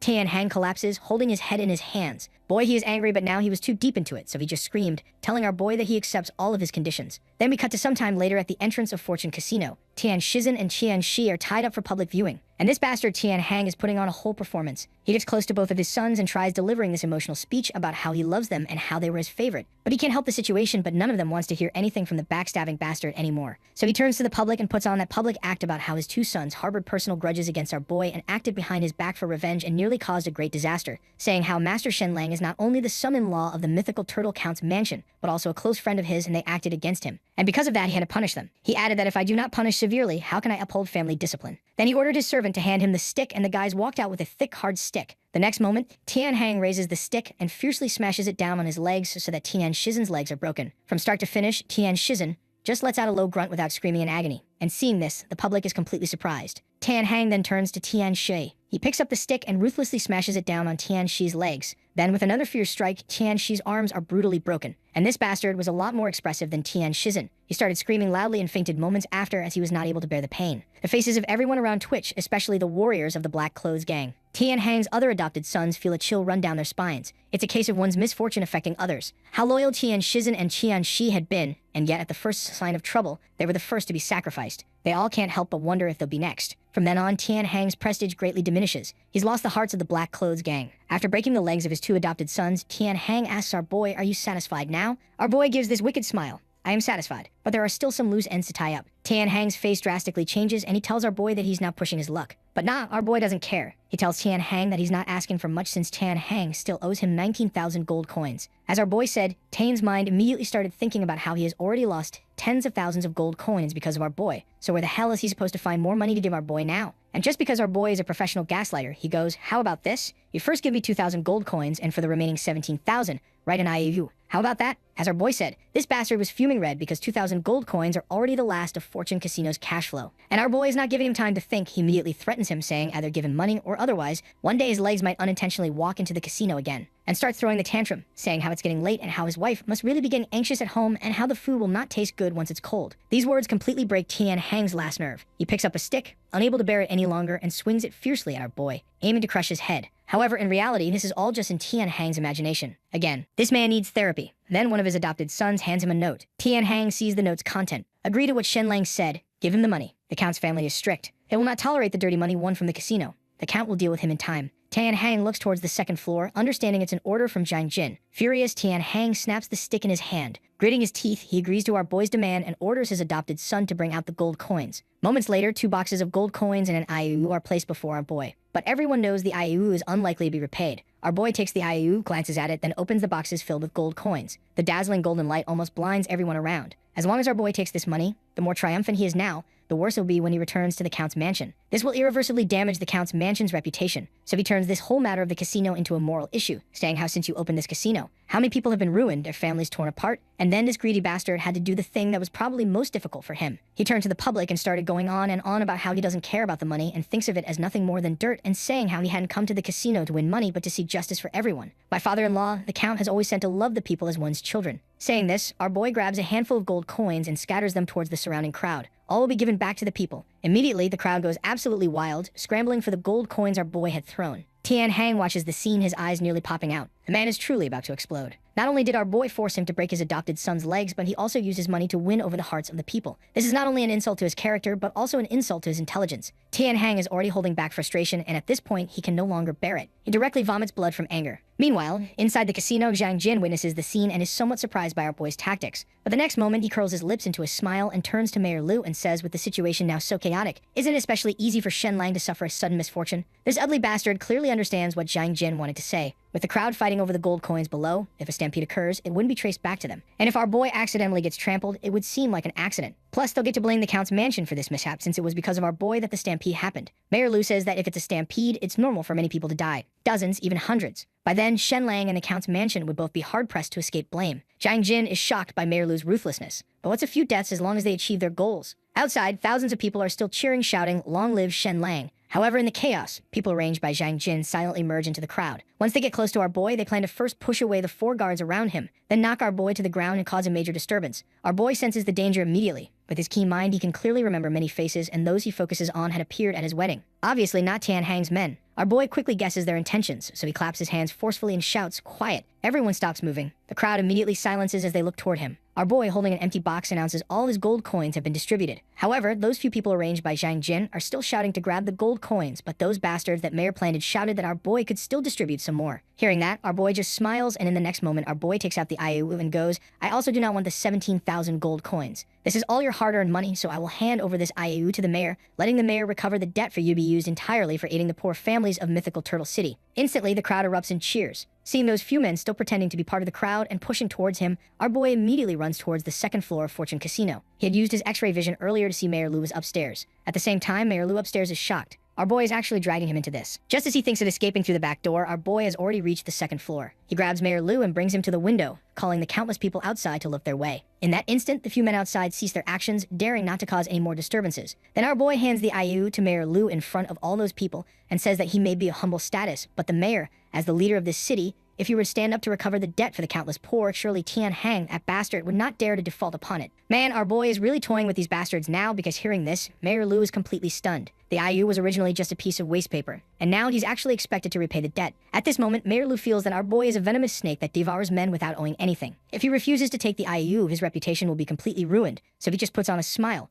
assuring our boy that he will certainly not fail his trust. With that, our boy turns to the people below, says some sweet words, and then takes his leave. Meanwhile, at the mythical Turtle Count's mansion, Jin Sakai paces back and forth repeatedly, asking his servants if our boy has returned yet. He's worried about our boy's safety. After all, Tian Hang has the cunning Mayor Lu and the ruthless Zhang Jin behind him. Mother Jin told Jin Sakai not to worry too much, saying that Shen Lang had them and the Count's mansion backing him so that bastard Tian Hang wouldn't dare to go too far. At that moment, a servant returns with news. Jin Sakai asks, "How did it go? How much did Shen Lang lose? Did Chan Hang lay a hand on him?" Jin Hui reports to him that nothing of that sort happened. Instead, our boy bankrupted Tian Hang and even forced him to break the legs of Tian Shizhen and Tian Shui in public. Upon hearing this, both Mama Jin and Jin Sakai are shocked. They couldn't believe how our boy, just one person, managed to deal with Tian Hang alone. The Count then ordered Jin Hui to come to his chamber and tell him the whole report, and he did. He told him everything that happened, including our boy's tactical wit and ability to turn situations around. Jin Sakai is amazed by our boy's actions and relieved that he maintained the reputation of their Count's mansion. However, he still wants to beat our boy up because today's situation, although our boy won, was too risky. Anything could happen, so he decides to discipline our boy a bit, fearing he'll become even more reckless in the future. Then we cut to some time after it's almost nighttime, and our boy returns to the mansion sneakily and looks around and sees that there is no one there, so he thinks that he was saved, but Jin Sakai has been waiting for a long time, and as he enters, he addresses him, saying that the gambling god is back. Our boy is instantly taken aback. "Father-in-law, you, a dignified count, actually hid behind the door to ambush me." Regardless, our boy quickly admits his fault, and Jin Sakai begins to loudly scold him. However, before he can say much, our boy bows again in apology, mainly acting obedient. Clearly, Jin Sakai doesn't want to let our boy off so easily, but our boy keeps admitting his mistakes, so Jin Sakai really didn't have much to say after that. At that moment, Mother Jin comes up to mediate, saying how our boy's intentions were good. Then, pretending to be angry, she says, "Shen Lang, you must not go to casinos anymore, or I will have to punish you. After saying this, she shows concern for our boy and asks him if he is hungry. Jin Sakai is speechless. Is that it? You're usually quite strict with your own son, quick to discipline. Why do you soften up with your son-in-law? Annoyed and unable to let it go, Jin Sakai grabs our boy's hand, telling him, starting today, you are grounded again. You can move around inside the mansion, but you are not to step outside the Count's mansion. Our boy is taken aback and then asks, what condition do I need to meet to be allowed out? Jin Sakai says flatly, none. When you've learned to behave and improve yourself, then you'll be released. Our boy is stunned again. Didn't expect that just one day out, though it was a spectacular day, would result in being confined again. Jin Sakai is actually doing it for our boy's own good. In case Chan Hang and his group really take drastic actions, it would be too late to protect him then. So deciding to be thorough, Jin Sakai orders everyone to keep an eye on Shen Lang. Everyone responds in unison. Our boy really feels like crying now. Today, the man was on a roll, dominating only to come home and be put in solitary. Seeing our boy sulking, this old bastard is happy, but Jin Sakai still feels something is missing. Then we cut to some time after, and the Count's son is having his daily sessions with the whip, and the funny thing is that he doesn't even know why he is getting so much love. Well, we know it's all because our boy's clever and outstanding performance makes their own son seem even more foolish by comparison. On the other hand, when our boy returns to the courtyard, he finds Jin Mulan wearing a suit of armor. Curious, our boy asks Jin Mulan, why are you wearing armor at home? The answer he gets is that Jin Mulan was afraid something would happen to our boy and was ready to lead troops into the city to rescue him. Our boy is surprised at this and also feels warmed by it. He decides to help Jin Mulan remove the armor before they go eat together. Jin Mulan doesn't refuse, opening her arms to let our boy help her. After removing Jin Mulan's armor, our boy's breathing becomes somewhat rapid. Seeing Jin Mulan's snake-like waist, her powerful long legs, and her explosive figure, our boy is utterly fascinated. And man, can't blame the guy. She's hot. Our boy calmed himself down and thanked Jin Mulan, but she just shook her head and said it was nothing, then told him she was proud of what he did today, but warned him to think carefully before acting in the future. This bastard then wrapped his arms tightly around Jin Mulan from behind. Jin Mulan tensed up, feeling our boy so close to her. She got all red but didn't let it show on her face, but then this bastard decided to act be brave and Jin Mulan felt our boy's hands sliding down. Jin turned and grabbed our boy's hands and asked him exactly what he thinks he is doing. Our boy fired back, can't blame me for this. Your skin's too smooth, it made my hands slide down on their own. It was completely unintentional. And then he told her to chop his hands off the next time he does this. Hearing our boy's weak excuse, Jin Mulan just told him not to let it happen again. They got to the dining room and this bastard still hadn't learned his lesson. Jin Mulan grabbed our boy's hand and pressed it on the table. Looking at him, she said, maybe it's better if you didn't have this hand. Our boy asked her with a straight face, how do you take a man's words seriously? She sat aside and let our boy eat. After finishing the meal, Jin Mulan put her armor back on. Seeing this, our boy asked where she was going. Jin Mulan told him she was leading the cavalry to patrol the coastline. She waved her hand, said goodbye, and told him to stay at home and not cause trouble. Meanwhile, Fatty, who had received the loving mixed doubles punishment, was taking arithmetic lessons. Although the imperial examinations in the Great Kingdom didn't include arithmetic, noble families placed great importance on it because arithmetic was very practical and could also train the practitioner's thinking. The tutor was Xu Wenzhao, the most famous arithmetic master in mythical Turtle City, who also served as the chief steward within the Count's mansion, responsible for settling all financial and material accounts. At this moment, Fatty was very uncomfortable. His parents had beaten him without explanation, provoked so many whippings that he was wondering if he was even their son or just a stress-releasing doll. Xu Wenzhao said the reason Fatty was beaten was because of Shen Lang. Fatty was surprised. Xu Wenzhao brought up our boy's previous image and told Fatty that because he was underperforming, his sister Jin Mulan had to marry that useless man. And today's beating was because Shen Lang went to the casino, and because they can't beat that bastard, they instead turned to Fatty. Hearing this, Fatty's face darkened. At that moment, Suan Xiao subtly signaled to a servant nearby. The servant told Fatty that today, he saw Bing crying secretly, and when asked, she wouldn't say why. He said that it could have something to do with our boy. The implication was that our boy had harassed Bing. This enraged Fatty, who always regarded Bing as a sister. He got ready to teach our boy a lesson. Hearing what Fatty was up to, Bing ran to our boy's room and told him that Fatty was looking to beat him up. Our boy was surprised to hear that he was standing there wondering if Fatty lost his mind. Bing suggested that our boy should go out and hide, and she'd go inform the Mama Jin, but nah, our boy took Bing's hand in his and told her not to worry, as he has a plan to deal with that fat bastard. Bing didn't believe him. She tried to push our boy away, worried that he'd really get beaten up. However, our boy just brushed Bing off. This left Bing pissed off as she walked out the door, still deciding to inform the lady of the house. Then we cut to some time later. Fatty arrived at our boy's door with people screaming for our boy to come out and take his beating. But despite Fatty's loud calls, we got no response. Annoyed, Fatty pushed the door open, only to see our boy writing something on the wall. He asked what he was doing, so our boy told him that he was writing down names. Fatty then asked, what are these names for? To which our boy replied that these were his enemies and added that he was afraid he might forget them, so he was writing their names on the wall to remind himself to seek revenge. He drew a large cross over the names of Tan Shizhen and Tian Shi. Seeing this, Fatty asked what that meant. As our boy came down the stairs, he explained he'd already taken care of these two. And because all this dramatics wasn't enough, he told him to not forget what these bastards had done to him. He recited these names 3 times every morning and 3 times every night before sleep, so now Fatty was wondering what these poor bastards did to our boy. Shen Lane told him that Tian Shizhen once threatened him, so he had Chan Hang break his legs.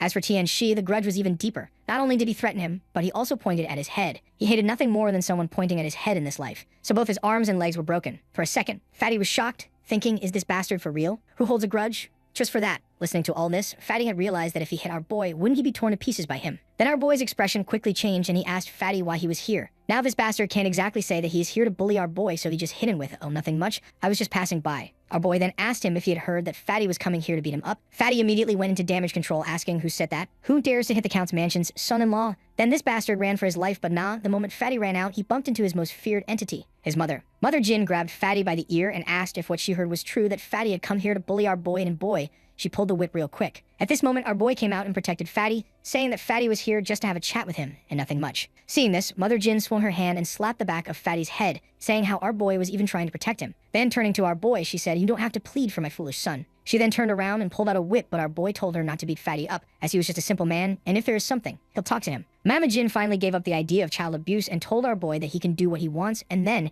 handing the whip to him, she said he is allowed to hit him if he doesn't obey him. Then we cut to some time later with Fatty in Shen Lang's room, and he's basically kissing Shen Lang's feet at this point, saying how if there's anything he needs, he'll just have to ask him. So our boy immediately asks, "So who put you up to coming here to beat me up?" And Fatty, this loyal idiot, shakes his head like, "No way, I'm a man of loyalty. I can't betray anyone." Shen Lang's standing there thinking this is exactly why your mother always beats you. Like bro's literally being sold out and he's still protecting the person who threw him under the bus. But you know what? Shen Lang actually respects that loyalty. It's stupid, but it's honest work. So he decides to just investigate on his own and sends Fatty away. The moment Fatty leaves, Shen Lang locks all the doors. Then this man pulls out a bag of moldy weed and starts scraping off the ergot fungus bit by bit. For those who don't know, ergot is seriously dangerous stuff. The next morning, Jin Mulin still hasn't come back from patrol and Bing is helping Shen Lang get ready. Shen Lang notices Bing's attitude towards him has improved significantly, so naturally he decides to test his luck with a joke. He asks, "Bing, do you know why white tigers are rare and precious?" She thinks about it and goes, "Because most tigers are yellow." Then Shen Lang hides behind the door, already preparing for violence, and drops his punchline, "Because men like hairless things." Bing just stands there completely confused, having no idea what this man is talking about. Shen Lang's internal monologue is killing me. She's too innocent. I was even afraid of getting hit by Bing, so I prepared to run away. My man made a dirty joke, realized it went over her head, and is now relieved he won't get beaten up. But then Bing says she'll ask Jin Mulan what it means tonight,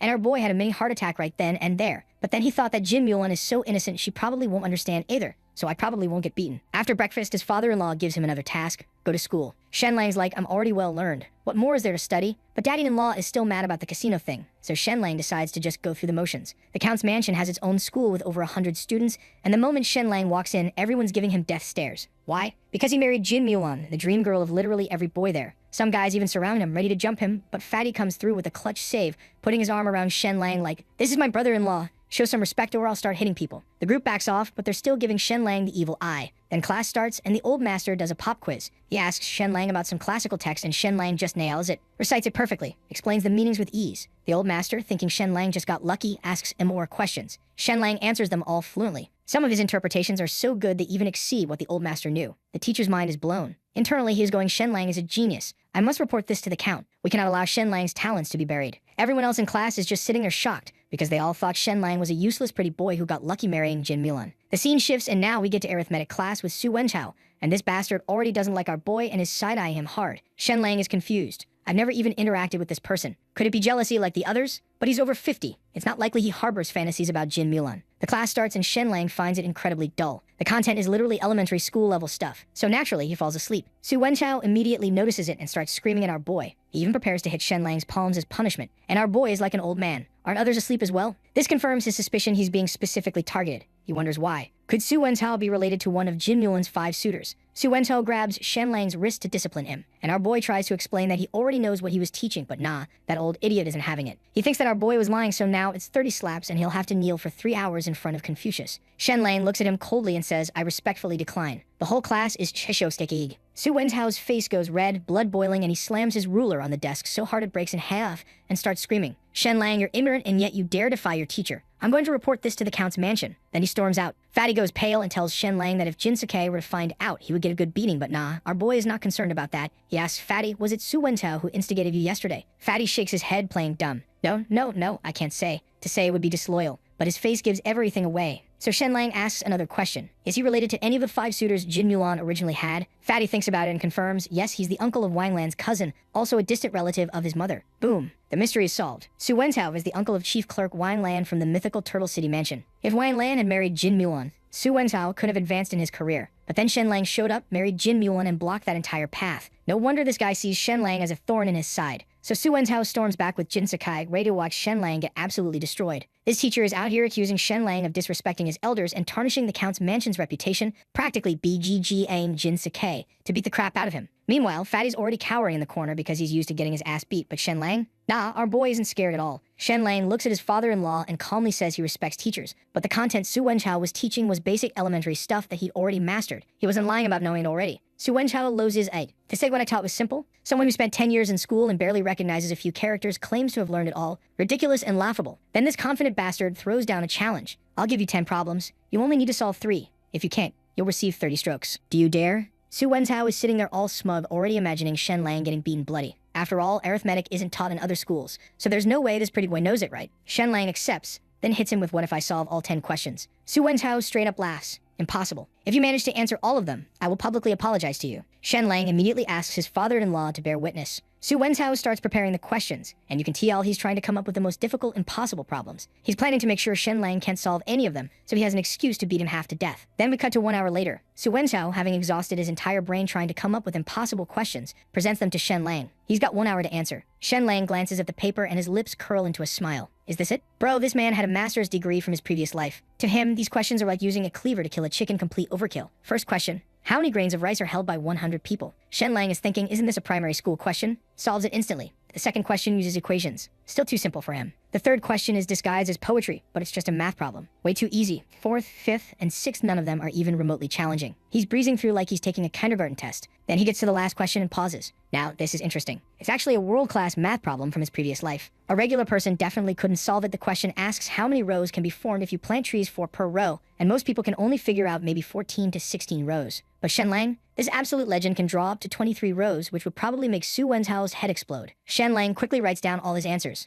Not a single question stumps him. Meanwhile, everyone else is sweating. Su Wenzhao is waiting to see Shen Lang get punished. Jin Sakai is worried Shen Lang is just scribbling nonsense, which would make it impossible to defend him later. He even has a servant call Mother Jin just in case things go south. The exam is supposed to take an hour. Not even 10 minutes has passed before Shen Lang hands in his paper. Everyone's shocked. Jin Sakai and Su Wenzhao, all of them are just staring. Su Wenzhao grabs the paper to review it, and the moment he sees the first answer, his expression changes. Is correct. He checks the second question, also correct. 3rd through 9th, all paraphrased, all are correct. Su Wenzhao's face is twisting like he's about to have a stroke. He can't accept that all his hard thinking resulted in questions Shen Lang solved like they were nothing. Shen Lang then asks, did I get them all right? Su Wenzhao immediately looks at the 10th question, convinced there's no way our boy could solve it. But when he sees Shen Lang's answer of 23 rows, his eyes nearly pop out of his skull. This teacher has spent over a decade on this problem and only managed 16 rows. He's standing there thinking, is Shen Lang human or a ghost? His entire pride is crumbling. Now, this bastard didn't want to admit defeat and lose face, so he just rips Shen Lang's paper to HRES, throws it on the ground, and STMPS on it while screaming, what a mess you've made. It's utterly unbearable to look at. But Shen Lang just stands there unfazed. Why? Because this genius made 2 copies of his answers. He calmly hands the second copy to the old master for review. Su Wenzhao panics.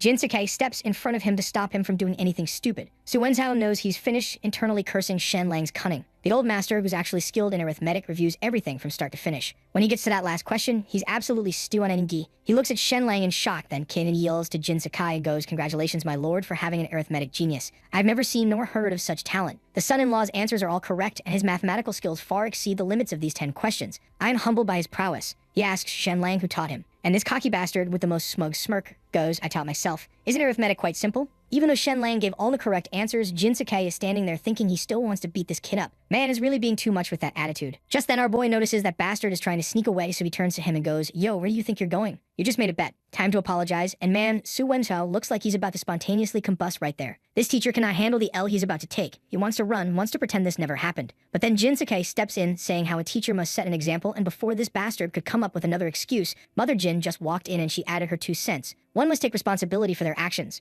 A promise made must be kept. Seeing this, our boy is internally grinning because he knows what just happened. Su Wenzhao? He's actually a distant relative of Mother Jin. Basically her guy, her backer in the household. So when she publicly calls him out like this, she just slaps this man's face in front of the entire room. Su Wenzhao is grinding his teeth so hard you can probably hear it across the courtyard. His face is flushed REG. This man has to apologize to Shen Lang while everyone's watching and enjoying the show. I'm talking maximum humiliation here. He can't take another second of this, so he just turns and bolts, but you know he's harboring some serious resentment against our boy now. The students watching all this unfold are looking at Shen Lang like he just became their hero. But then Jin Sakai walks up with this stern face and goes, extend your hand. Shen Lang knows what's coming. He reluctantly stretches out his palm and Smitty CK. Jin Sakai hits him with that classic don't get too arrogant and carried away energy. Cut to some sketchy secluded courtyard. Su Wenzhao shows up dressed in all black, holding this mysterious box. He knocks on a door, and when it opens, he presents the box all formal-like. This is my humble tribute to young Master Xang over the past 6 months. But wait, it gets worse. This bastard pulls out a scroll from his robe, and guess what's on it? The Count's financial information. Yup, this absolute piece of garbage straight up baited the Count's mansion just to secure his son's success in the martial examinations. Not long after Su Wenzhao gets home and probably thinks he's safe, guess who shows up? Tian Heng just appears in his house like some kind of ninja. This dude cuts straight to the point. Do you want to get rid of Shen Lang? Su Wenzhao's like, well, yeah, obviously, but then the Count is very satisfied with Shen Lang, though. It's not easy to just take action against him, is it? That's when Tian Heng drops his master plan. He tells Su Wenzhao to use public opinion as a weapon. Spread rumors that Shen Lang is pretending to be weak, but actually has huge ambitions. Make it look like Shen Lang's scheming for power, while simultaneously making Su Wenzhao look incompetent. Create this whole narrative that Shen Lang wants to seize control of everything. Once everyone believes the story, Shen Lang can be taken down without any bloodshed. It's actually pretty clever in a super evil way. Su Wenzhao agrees to collaborate. Meanwhile, outside the Count's chamber, Shen Lang knocks on the door. And oh boy, the timing. Jin Sakai comes out looking absolutely furious. Can't this wait until Toem or Milu? That Mother Jin pinches Jin Sakai, and she asks what's so urgent. Shen Lang realizes what he just walked in on, apologizes awkwardly, then decides to just rip the band-aid off. I suspect Su Wenzhao of embezzlement, and I want to examine his accounts. His annual salary is only 200 gold coins, yet his sons are walking around decked in gold and silver, and he owns like a bunch of properties in mythical Turtle City. Way more than what his salary could possibly afford. Jin Sakai slams the table. He doesn't want Shen Lang stirring up more drama. Clearwater harbors no fish. Basically the ancient Chinese way of saying everyone steals a little, just let it slide, man. But Shen Lang's not backing down. What if the embezzled money far exceeds your expectation and tolerance? Mother Jin asks if he has any evidence because you can't just go around accusing people without proof. And this is where Shen Lang pulls out his ace. He presents 2 account books showing Su Wenzhao's corruption in black and white. And get this, he mentions these are just 2 of them. There's more. Jin Sakai is naturally curious about where Shen Lang even got these books from Su Wenzhao's personal records. Shen Lang coughs lightly and goes, oh, I had Su Wenzhao fetch them for me. The Count and Countess literally can't help but cover their faces. You can practically see them imagining how Shen Lang manipulated their naive son to basically steal from Su Wenzhao's house. Mother Jin looks at Jin Sakai with that we have to deal with this expression. It's good to check. His status should be a concern. Jin Sakai agrees, but he's not stupid. He gives Shen Lang 3 conditions. First, Shen Lang must investigate alongside the old master. Can't go rogue. Second, whatever findings they discover must be brought to Jin Sakai first before any action is taken. Third, Su Wenzhao isn't home right now, so Shen Lang must steal pull once he returns and cannot confront him directly. Jin Sakai truly doesn't want to be the villain here. After all, Su Wenzhao served him for decades. There's history there. Shen Lang internally sighs, thinking, my father-in-law is too kind-hearted. Well, guess I'll be the villain then. Someone's got to do the dirty work. As Shen Lang leaves to start his investigation, Mother Jin embraces Jin Sakai with this look. Stop worrying. Let's go back to our room and continue what we were doing. Then we cut to the accounting office. Our boy walks in and is immediately still an need. There are mountainous piles of account books everywhere, like floor to ceiling. The old master explains these are over 20 years of records while casually adding how it would take several months to go through them all, needing at least a dozen people. But you only have one night. Then he drops another bomb. The attendant who opened the door? He's Su Wenzhao's trusted apprentice. By dawn, the news could reach Su Wenzhao's ears. Once he returns, he'll take back control of the accounts. And the Count is lenient. You will not refuse him. Most people would look at the situation and go, yeah, we're screwed. But Shen Lang? This dude is going to phase. Old master, just find me an assistant to help pick out the key account books. See, they could never have predicted Shen Lang's secret advantage. With his intelligence and modern accounting knowledge, the work that would typically require dozens of people several months to complete gets quickly sorted and summarized in his mind. He's basically running Excel spreadsheets in his brain. And when he starts crunching the numbers, the amount of Su Wenzhao's embezzlement shocks even Shi and Lei Ji. His eyes almost pop out of his head like a cartoon character, and he goes, this bastard embezzled this much. So while Shen Lang's busy playing accountant detective, Su Wenzhao gets a message from a servant and rushes back to the Count's mansion in full panic mode. He can't believe Shen Lang actually dared to audit his accounts. So this bastard shows up and immediately kneels before Jin Sakai with tears in his eyes, asking him, do you not trust me anymore? I've worked diligently for the Count's mansion for over 20 years. Now Lord Shen is auditing my accounts. Such actions are a huge insult to me. Then this drama queen threatens to crash into a wall to prove his innocence. Jin Sakai quickly stops him, and Su Wenzhao collapses on the ground sobbing like someone killed his dog. I have been so ill. There's no one in the Count's mansion more loyal than me. If you still don't believe me, you can take out my heart and see. Jin Sakai sighs and tells Zhang Jin to call Shen Lang back and stop the audit, and this bastard is feeling smug, completely unaware of the fact that this is the beginning of his nightmare. Then this bastard starts running his mouth, telling Papa Jin how when he was in the city he'd heard rumors saying that Shen Lang harbors great ambitions. Rumors start spreading outside mythical Turtle City about how Shen Lang's planning to seize power, and he only pretended to be a fool in order to bag Jin Mulan. Jin Sakai becomes displeased because he's actually fond of Shen Lang. Sure, the kid causes trouble, but Jin Sakai can tell whether someone has evil intentions or not. As Su Wenzhao continues speaking ill of our boy, he walks in. The moment Shen Lang walks in, Su Wenzhao immediately starts accusing him of everything under the sun. But our boy just laughs lightly, walks up to Su Wenzhao, and says something that makes this teacher's scalp tingle. Su Wenzhao, I never thought you could embezzle so much. Su Wenzhao is shocked internally but pretends to be calm and asks our boy what he means by that, so our boy just reveals the exact amount. He's doubting Shen Lang could audit over 20 years of accounts in one night. There's no way, right? Shen Lang states deliberately 30,000 gold coins. Su Wenzhao's eyes nearly pop out of his skull. Shen Lang loudly questions him. Su Wenzhao, have you no conscience? Can you justify the trust my in-laws placed in you? 30,000 gold coins could cover the Count's mansion's military salaries for a year. To put this in perspective, a normal family laboring for a year couldn't even save up 2 gold coins in a year. This man embezzled enough to run an entire military for a year. Jin Sakai is also utterly shocked. He knew Su Wenzhao was corrupt, but never imagined it was to this extent.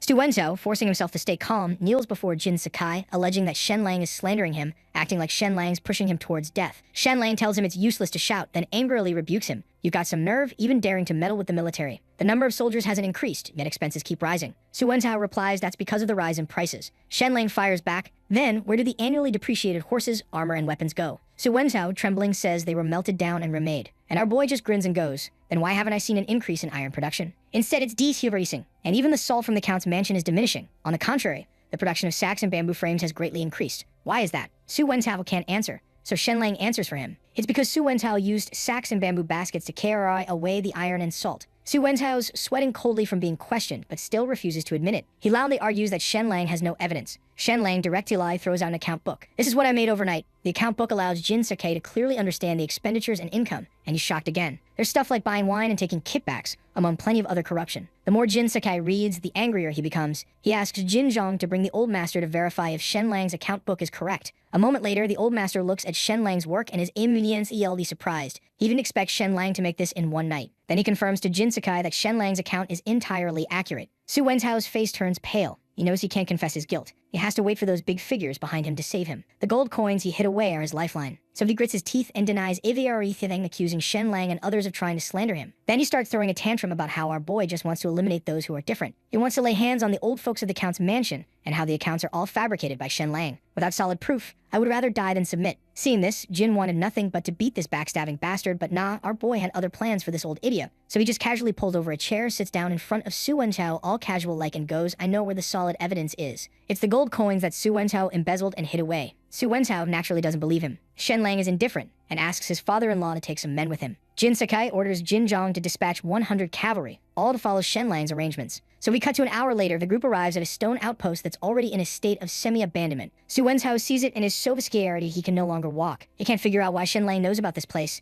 Like, how did this kid find his secret stash? Just as Shen Lang's about to take Su Wenzhao inside, an arrow suddenly shoots toward him. Jin Zhong instantly steps in front of Shen Lang, breaking the arrow while telling him to be careful. He quickly orders his men to clear the area. After a while, they only catch one person inside the outpost. When they see the face under the black clothes, Jin Zhong recognizes him immediately. It's Su Wenzhao's son, Su Tin. Jin Zhong grabs his hair and demands to know what he's doing here. Su Tin says with a light laugh, coming here to play. Is that not loud? Shen Lang glances at him, then activates his X-ray vision, scans the area around him and goes, don't waste time on this idiot. He points to the ground and says that the money was hidden in the cellar and orders the soldiers to dig it up. So we cut to 15 minutes later and everyone's now standing in front of this cellar that just got revealed. But there's a problem. It's locked up tight, and not even the soldiers' swords can break through this thing. Our boy immediately activates his X-ray vision and scans Su Wenzhao from head to toe. And what does he find? This bastard hid the key in his hair. With one smooth reach and pull, our boy just yoinks the key right out of his head. Su Wenzhao instantly goes mad, screaming at our boy, are you human or a geost? How could you possibly know this? But nah, our boy doesn't care. He just unlocks the cellar and walks straight in. And what do they find inside? Man, Su Wenzhao's corruption exceeded everyone's expectations. We're talking boxes upon boxes filled with gold coins, jewels, antiques,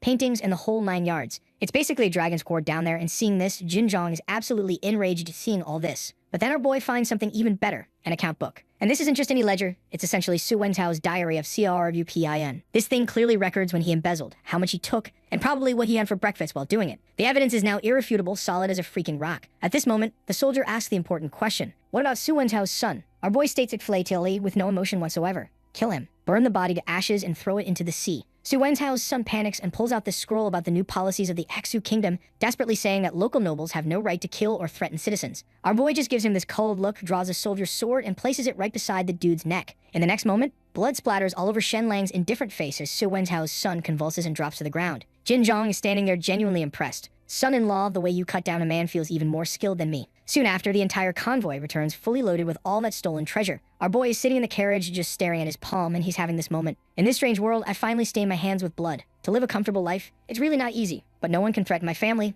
That's my bottom line. The scene shifts to the Count's mansion. Everyone was shocked to see how much money they had recovered and even shocked to know how much that bastard had managed to embezzle. We're talking a total of 11,000 gold coins found in the cellar, plus 52 famous paintings and calligraphies and 5 boxes of jade and jewels. Su Wenzhao has been running his own little treasury down there. Just as Su Wenzhao is about to start his whole pleading for mercy routine, the always kind Jin Sakai just straight up kiss him away. This bastard then turns to our boy, begging for his life, saying he's willing to become his servant, whatever it takes. Our boy looks at him with those cold eyes, turns to Jin Sakai and goes, Su Wenzhao must die. The old master then brings up the technicality because it's an employment relationship under the new policies of the Aksu Kingdom. Nobles don't have the right to kill him. He must be sent to the Lord's mansion. But our boy refuses, saying that Su Wenzhao embezzled 30,000 gold coins, but only 11,000 were found in the cellar. His properties are worth about 5,000 gold coins. The rest? Needless to say, they've already been given to the Lord's mansion and the prefect's mansion in exchange for his son's place in the next martial examination. All these details are recorded in his account book. Our boy just exposed the whole corruption network. This isn't just about Su Wenzhao. This goes all the way up. Jin Sakai takes the account book and his face is pure rage. Had I ever wronged you in all these years? Upon hearing this, Su Wenzhao bursts into insane laughter, like full villain breakdown mode. Turns out Su Wenzhao once wanted Jin Sakai to place his son in the Count's mansion army as a captain in charge of 100 men. But Jin Sakai refused. However, that was actually an OPPO or TUNIT way Jin Sakai was giving him. See, Su Wenzhao's son was neither good at literature nor martial arts. How could he make his subordinates respect him? Simply put, the kid was too useless, like you guys. Then this bastard starts throwing a tantrum, saying how he had been loyal for over 20 years and in return, couldn't even do a small thing for his son's future. What's wrong with seeking another path? This infuriates Jin Sakai so much that he grabs a sword, fully ready to murder this man right here, right now. The old master quickly steps forward to stop him. If you really strike, you'll give yourself a huge problem. Seeing this bastard pushing his luck and taunting Jin did nothing but anger Jin Sakai even more. He pushes the old master away, about to go into full berserker mode. That's when our boy quickly steps forward. I have a way. But nah, this bastard was no longer putting up an act. He's insulting our boy, thinking he's untouchable because of those legal protections. Our boy looks at him and asks lightly, are you afraid of the Su family's family law? The next moment, Jin Zhong walks in with several people. Among them, the old patriarchs of the Su family. After apologizing to the Count, he immediately orders Su Wenzhao to be taken back and beaten to death according to family law. Su Wenzhao doesn't understand what's happening. He's asking why. Why? I just embezzled. I didn't break any family rules. The family ancestral hall has no right to kill me. Our boy just walks up to him, and then he drops the bomb. Su Wenzhao, the charge for killing you is not embezzlement. It's for seducing your aunt and committing the crime of adultery. Upon hearing this, Su Wenzhao is completely stunned, like jaw on the floor, stunned. Our boy doesn't want to say anything more and just lets the Su family members drag Su Wenzhao away. Su Wenzhao becomes truly frightened now, desperately shouting to our boy, I have a big secret. Someone wants to harm you. Shen Lang responds with a slight smile. If someone wants to harm me, I naturally know who it is. Then we cut to a few hours later, Su Wenzhao was stripped clean and in front of hundreds of people was beaten to death. Medieval justice, folks. At the same time, Jin Sakai, regarding the great merit our boy established this time, asks him, do you have any rewards you want? Our boy immediately thinks to issue an order for Jin Mulan to obediently listen to me. I want to share a bed with Jin Mulan. Of course, this is just Shen Lang's fantasy playing out in his head. What he actually says out loud is, I don't want anything. Jin Sakai is like, that won't do, and decides our boy will be in charge of the Count's mansion's accounts from now on. Our boy immediately refuses, saying that he wants to go home to visit his parents. Just lift my house arrest. But facing our boy, the master of stirring up trouble, Jin Sakai is genuinely a bit afraid. He still doesn't want to let our boy go out freely, so instead he decides to reward him with 300 acres of good farmland. Just as our boy's about to say he doesn't want it and only wants his house arrest lifted, Jin Sakai just says that he is tired and walks out, completely ignoring him. The scene shifts to the courtyard where Jin Mulan lives. Bing is attending to her as she bathes. Bing's all excited. Miss, the young master, is really incredible, defeating and killing a big figure like Su Wenzhao overnight. He even recovered more than 10,000 gold coins for the Count's mansion. Jin Mulan listens with satisfaction, but then she reminds Bing, from now on, no one in the mansion is allowed to talk about the young master killing Su Wenzhao and the like. The reason Su Wenzhao died is because he deserved to die. Bing zips her mouth to show she understands. Then Bing remembers something and gets excited,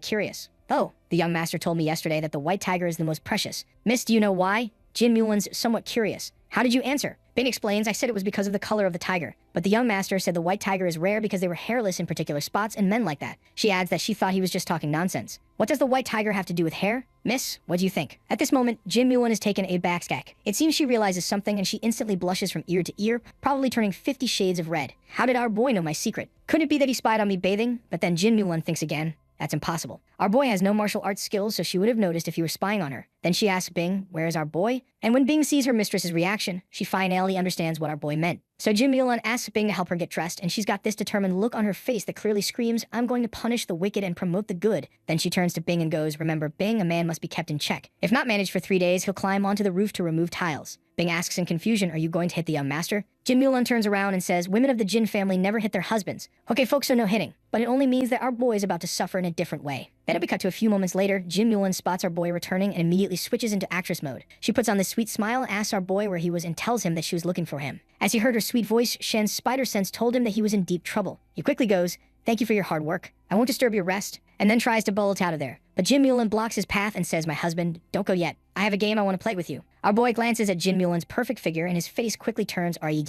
Clearly, this dude's thoughts just wander to some kinky territory, like being tied up with ropes or dripping wax. "You know the good stuff?" He asks Jin Mulan what game. She smiles and tells him that it's like primitive animals, a game involving intense physical collisions. And this idiot fell for it, but then his survival instinct kicked in again, and he was thinking he must leave immediately. This is a trap. This is definitely a trap. However, the next second, Shen Lang can't move. Why? Because Jin Mulan's doing this fiery backward movement right in front of him, enough to make any normal man's heart explode just by looking, and bro got peep in Otai's D. We cut some time after, and Jin Mulan was having the time of her life torturing this bastard. She made him spread his legs to 180 degrees. Our boy is an AJO knee. He then turns to her and goes, "Dear, weren't we supposed to play a game?" And Jin Mulan explains, nods, and goes, "Yep, this is the game. Your body is still too weak. You need to exercise more." After saying this, Jin Mulan releases her hold. "Take a rest. We'll do it 10 more times later." Hearing this number, our boy wails internally. Is this an attempt on my life? Although he doesn't know exactly why he's being punished, this bastard just goes, "Jin Mulan, whatever I did wrong, I'm sorry." Jin Mulan smiles and says, "There's no mistake. I was just helping to train your body." Our boy's like, "No matter what happened, it's all my fault. The wife is always right." Hearing this, Jin Mulan looks at our boy and asks,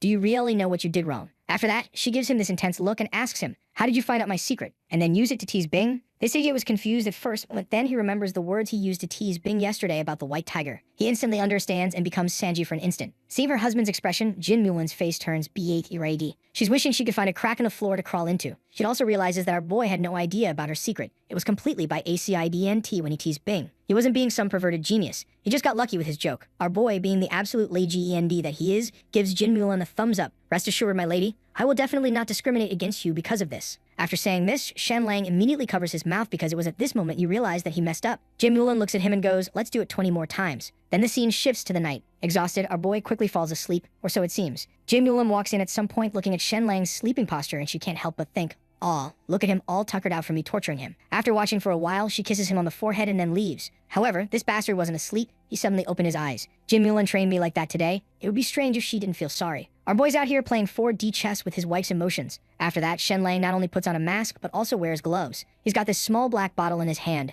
a hallucinogenic potion extracted from hundreds of pounds of moldy rye. Why? Because to kill Tian Hang, our boy needs to retrieve an item from Jin Mulan's room. And clearly, whatever he's about to do requires some serious stealth mode. Then we cut to a secret room within mythical Turtle City. Tian Hang went to the mayor's room. They'd already learned of Su Wenhao's death, and they're panicking. They must act quickly to kill our boy before he becomes even more of a problem. At that moment, a confidant comes in to report the governor's envoy is already on the way and will arrive at mythical Turtle City tomorrow. Hearing this, Tian Hang and the mayor know the opportunity to kill our boy has come. The city lord instructs Tian Hang to prepare everything they can to make their move tomorrow night. However, they were actually targeting the count's mansion as a whole. But since our boy's been causing too much trouble and exposing their corruption network, they decided to kill him first. The scene shifts to the next morning at the count's mansion. Jin Mulan gets up early to practice martial arts like the badass she is. After half an hour, she prepares to bathe. But when she arrives at the dressing room and looks around, something's wrong. She asks Bing, "Have you seen a set of blue cloth skirts?" Bing says no, and she's just about to help Jin Mulan look for it, when suddenly Jin Mulan's beautiful face fluoresces. She's obviously thinking of something and tells Bing, "Don't look for it anymore. It must have been left at the barracks and not brought back." So after breakfast, Jin Mulan's face is getting all red because she's trying to figure out how to tell our boy not to mess up her skirt too badly, but the words just won't come out. That's when our boy asks her if she wants a massage since she's been running around for 2 whole days. Jin Mulan's like, "Yeah, sure, why not?" and sits up all elegant, lifting her hair. Our boy sees that smooth, fair neck and internally goes damn, but catches himself real quick. He puts his hands on her shoulders and starts working his magic. Jin Mulan immediately lets out this comfortable moan because she didn't expect this dude to actually know what he's doing.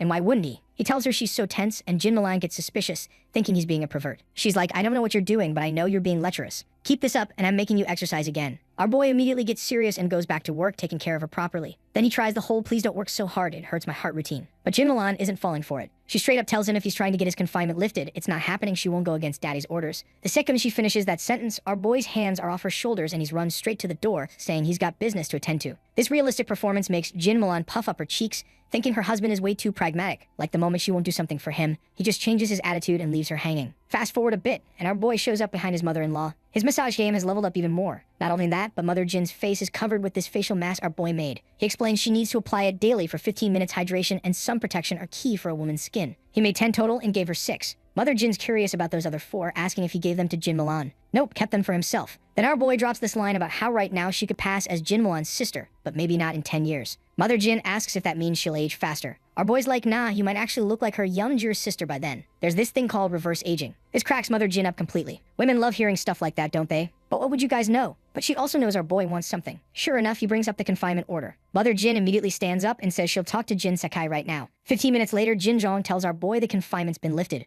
Boom. Just like that, a new power structure has been established in the Count's mansion. Our boy listens to Jin Milan. Jin Milan listens to Jin Sakai. Jin Sakai listens to his wife. And the wife listens to our boy. Poor Fatty's the only one left out of this chain of command. After leaving the mansion, our boy heads to the secret forest. He puts on Jin Newland's clothes. He was clearly about to do something. The scene shifts to Dasha's father, Song Yai. This piece of crap has been trying to get back to our boy ever since Dasha's brother got crippled by our boy. Song Yi wants to press charges against our boy and even wants to beat him up, but is scared of the Count's mansion. So he goes to Tian Hang, thinking they'll work together. But what happens next? Song Yai did not see this coming. He didn't expect Tian Hang's ruthlessness. This bastard's like, just accusing him of causing injury isn't enough. We need a life to make our boy pay with his own. And get this, his son's already been beaten to death by Tian Hang. Song Yai has no idea. Tian Hang looks at the grieving Song Yi and asks which is the greater crime. Injuring an innocent youth or causing his death? Murderers must pay with their lives. Prince and commoner alike should be punished equally under the law. Meanwhile, at Dasha's house, his stepmother is cursing our boy because he made a man express a pain one shouldn't, and now the Song family will have no descendants. The more she thinks about it, the angrier she gets. She's cursing our boy until her mouth gets dried, so she takes a sip of water. Something's off about it though. Next thing you know, she collapses onto the table. When does she wake up? Oh man, she screams. Everything around her suddenly looks terrifying, ghostly fires burning everywhere. Then this beautiful female ghost emerges, scaring the stepmother absolutely senseless. This hag asks her who she is. The ghost says menacingly, "Wicked woman, you actually harmed my Dasha.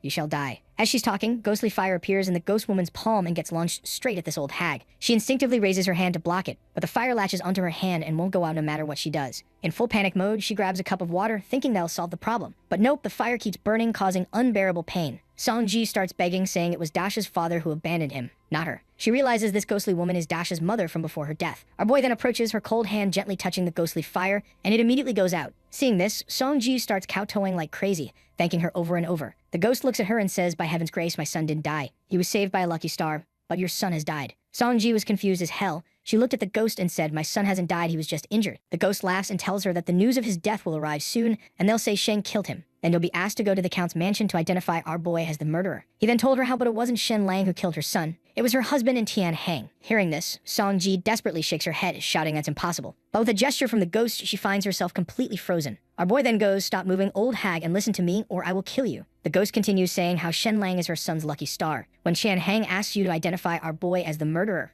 agree to his demands at first. But once you're at the Count's mansion in front of all the important figures, point the finger at Tian Hang. Claim that Tian Hang forced you to falsely accuse our boy, and say it was he who killed her son. Song Ji wants to refuse after all. She can't afford to offend Tian Hang. But suddenly, ghostly fire surges around the woman, then the ghost comes close to her and says, "If you harm Shen Lang, I will drag you to the 18th level of hell and have you chopped into pieces and fried alive. Do you want to die?" This scares Song Ji so badly she loses control of her expression. But the next second, the ghostly fire disappears and the ghost says, "You can survive as long as you do as I say. The Count's mansion will protect you. After Tian Hang is dead, you can go home, and I will reward you with 300 gold coins. With this money, you can remarry and live a life 100 times better than now." Then the ghostly throws ghostly fire underneath Song Ji's bed. There's a down payment of 30 gold coins under there. After you identify Tian Hang, the remaining 300 gold coins will naturally appear again. Whether you live or die, whether you enjoy wealth and honor or suffer in the 18th level of hell, it's all up to you. With that, she disappears. When Song Ji wakes up again, her head is splitting with pain. But she notices burn marks on her arm, proving what happened wasn't a dream. She immediately looks under the bed, grabs a small shovel, and starts digging. What she finds leaves her stunned. Not only are there gold coins under the bed, but they're also encased in ice. She looks at the ice block and thinks to herself, it's summer, where the hell did ice come from? Moreover, there are words carved on the ice, which makes Song Ji even more convinced. She continuously kowtows to the ghost, promising to do as told. Then she finds the ice melting, which makes her extremely happy,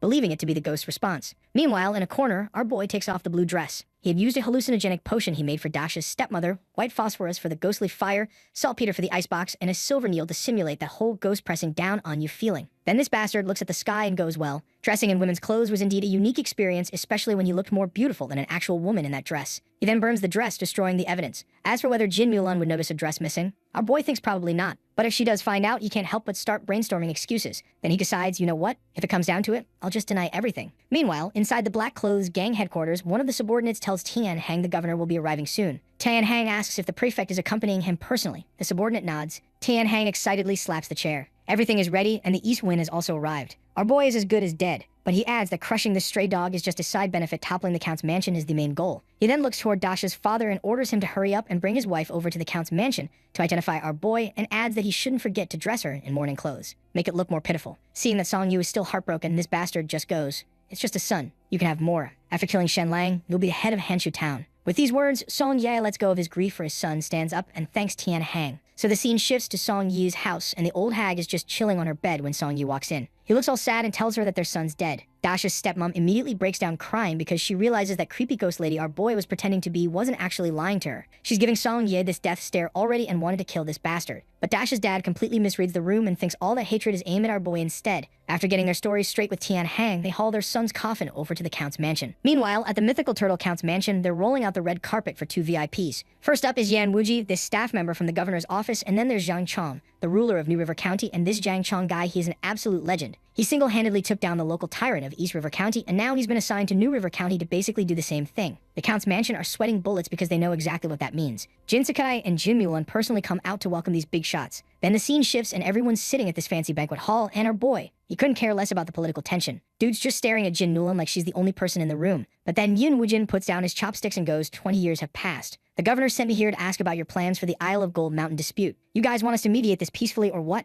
And just like that, everyone else puts down their chopsticks too. Our boy's a bit surprised because he actually knows about this mess. Turns out the Isle of Gold Mountain dispute goes back over 100 years. Both the Northern High Count and the mythical Turtle Count have been claiming this island as their own, and they nearly went to war over it. Finally, some previous monarch got tired of their drama and decreed that every 20 years they have this competition, martial arts and scholarly tests, and whoever wins gets the rights to the land for that period. Unfortunately, 20 years ago, the former count of mythical turtles was lost, which meant they also lost a massive chunk of wealth. Jin Sakai asks what the governor wants, and Yan Wuji drops his brilliant solution. How about we just split the Isle of Gold Mountain in 2? North goes to Jin High Count's mansion, south goes to mythical Turtle Count's mansion. Our boy's sitting there like, bro, are you serious? Because everyone and their grandmother knows the main mineral resources and all the good stuff are in the northern half, while the southern half is basically just salty soil and beaches. As expected, Jin Sakai is pissed, but he keeps his composure like the dignified count he is and just says, let's drink. Yan Wuji doesn't really care. His job was just to show up and mediate on behalf of the governor, so mission accomplished in his book. Right then, they hear this massive commotion outside. You can hear thousands of people shouting to punish our boy and how he's a murderer who must pay for it with his life. And our boy, instead of being scared, he's actually excited. Dude's been waiting for this drama. Meanwhile,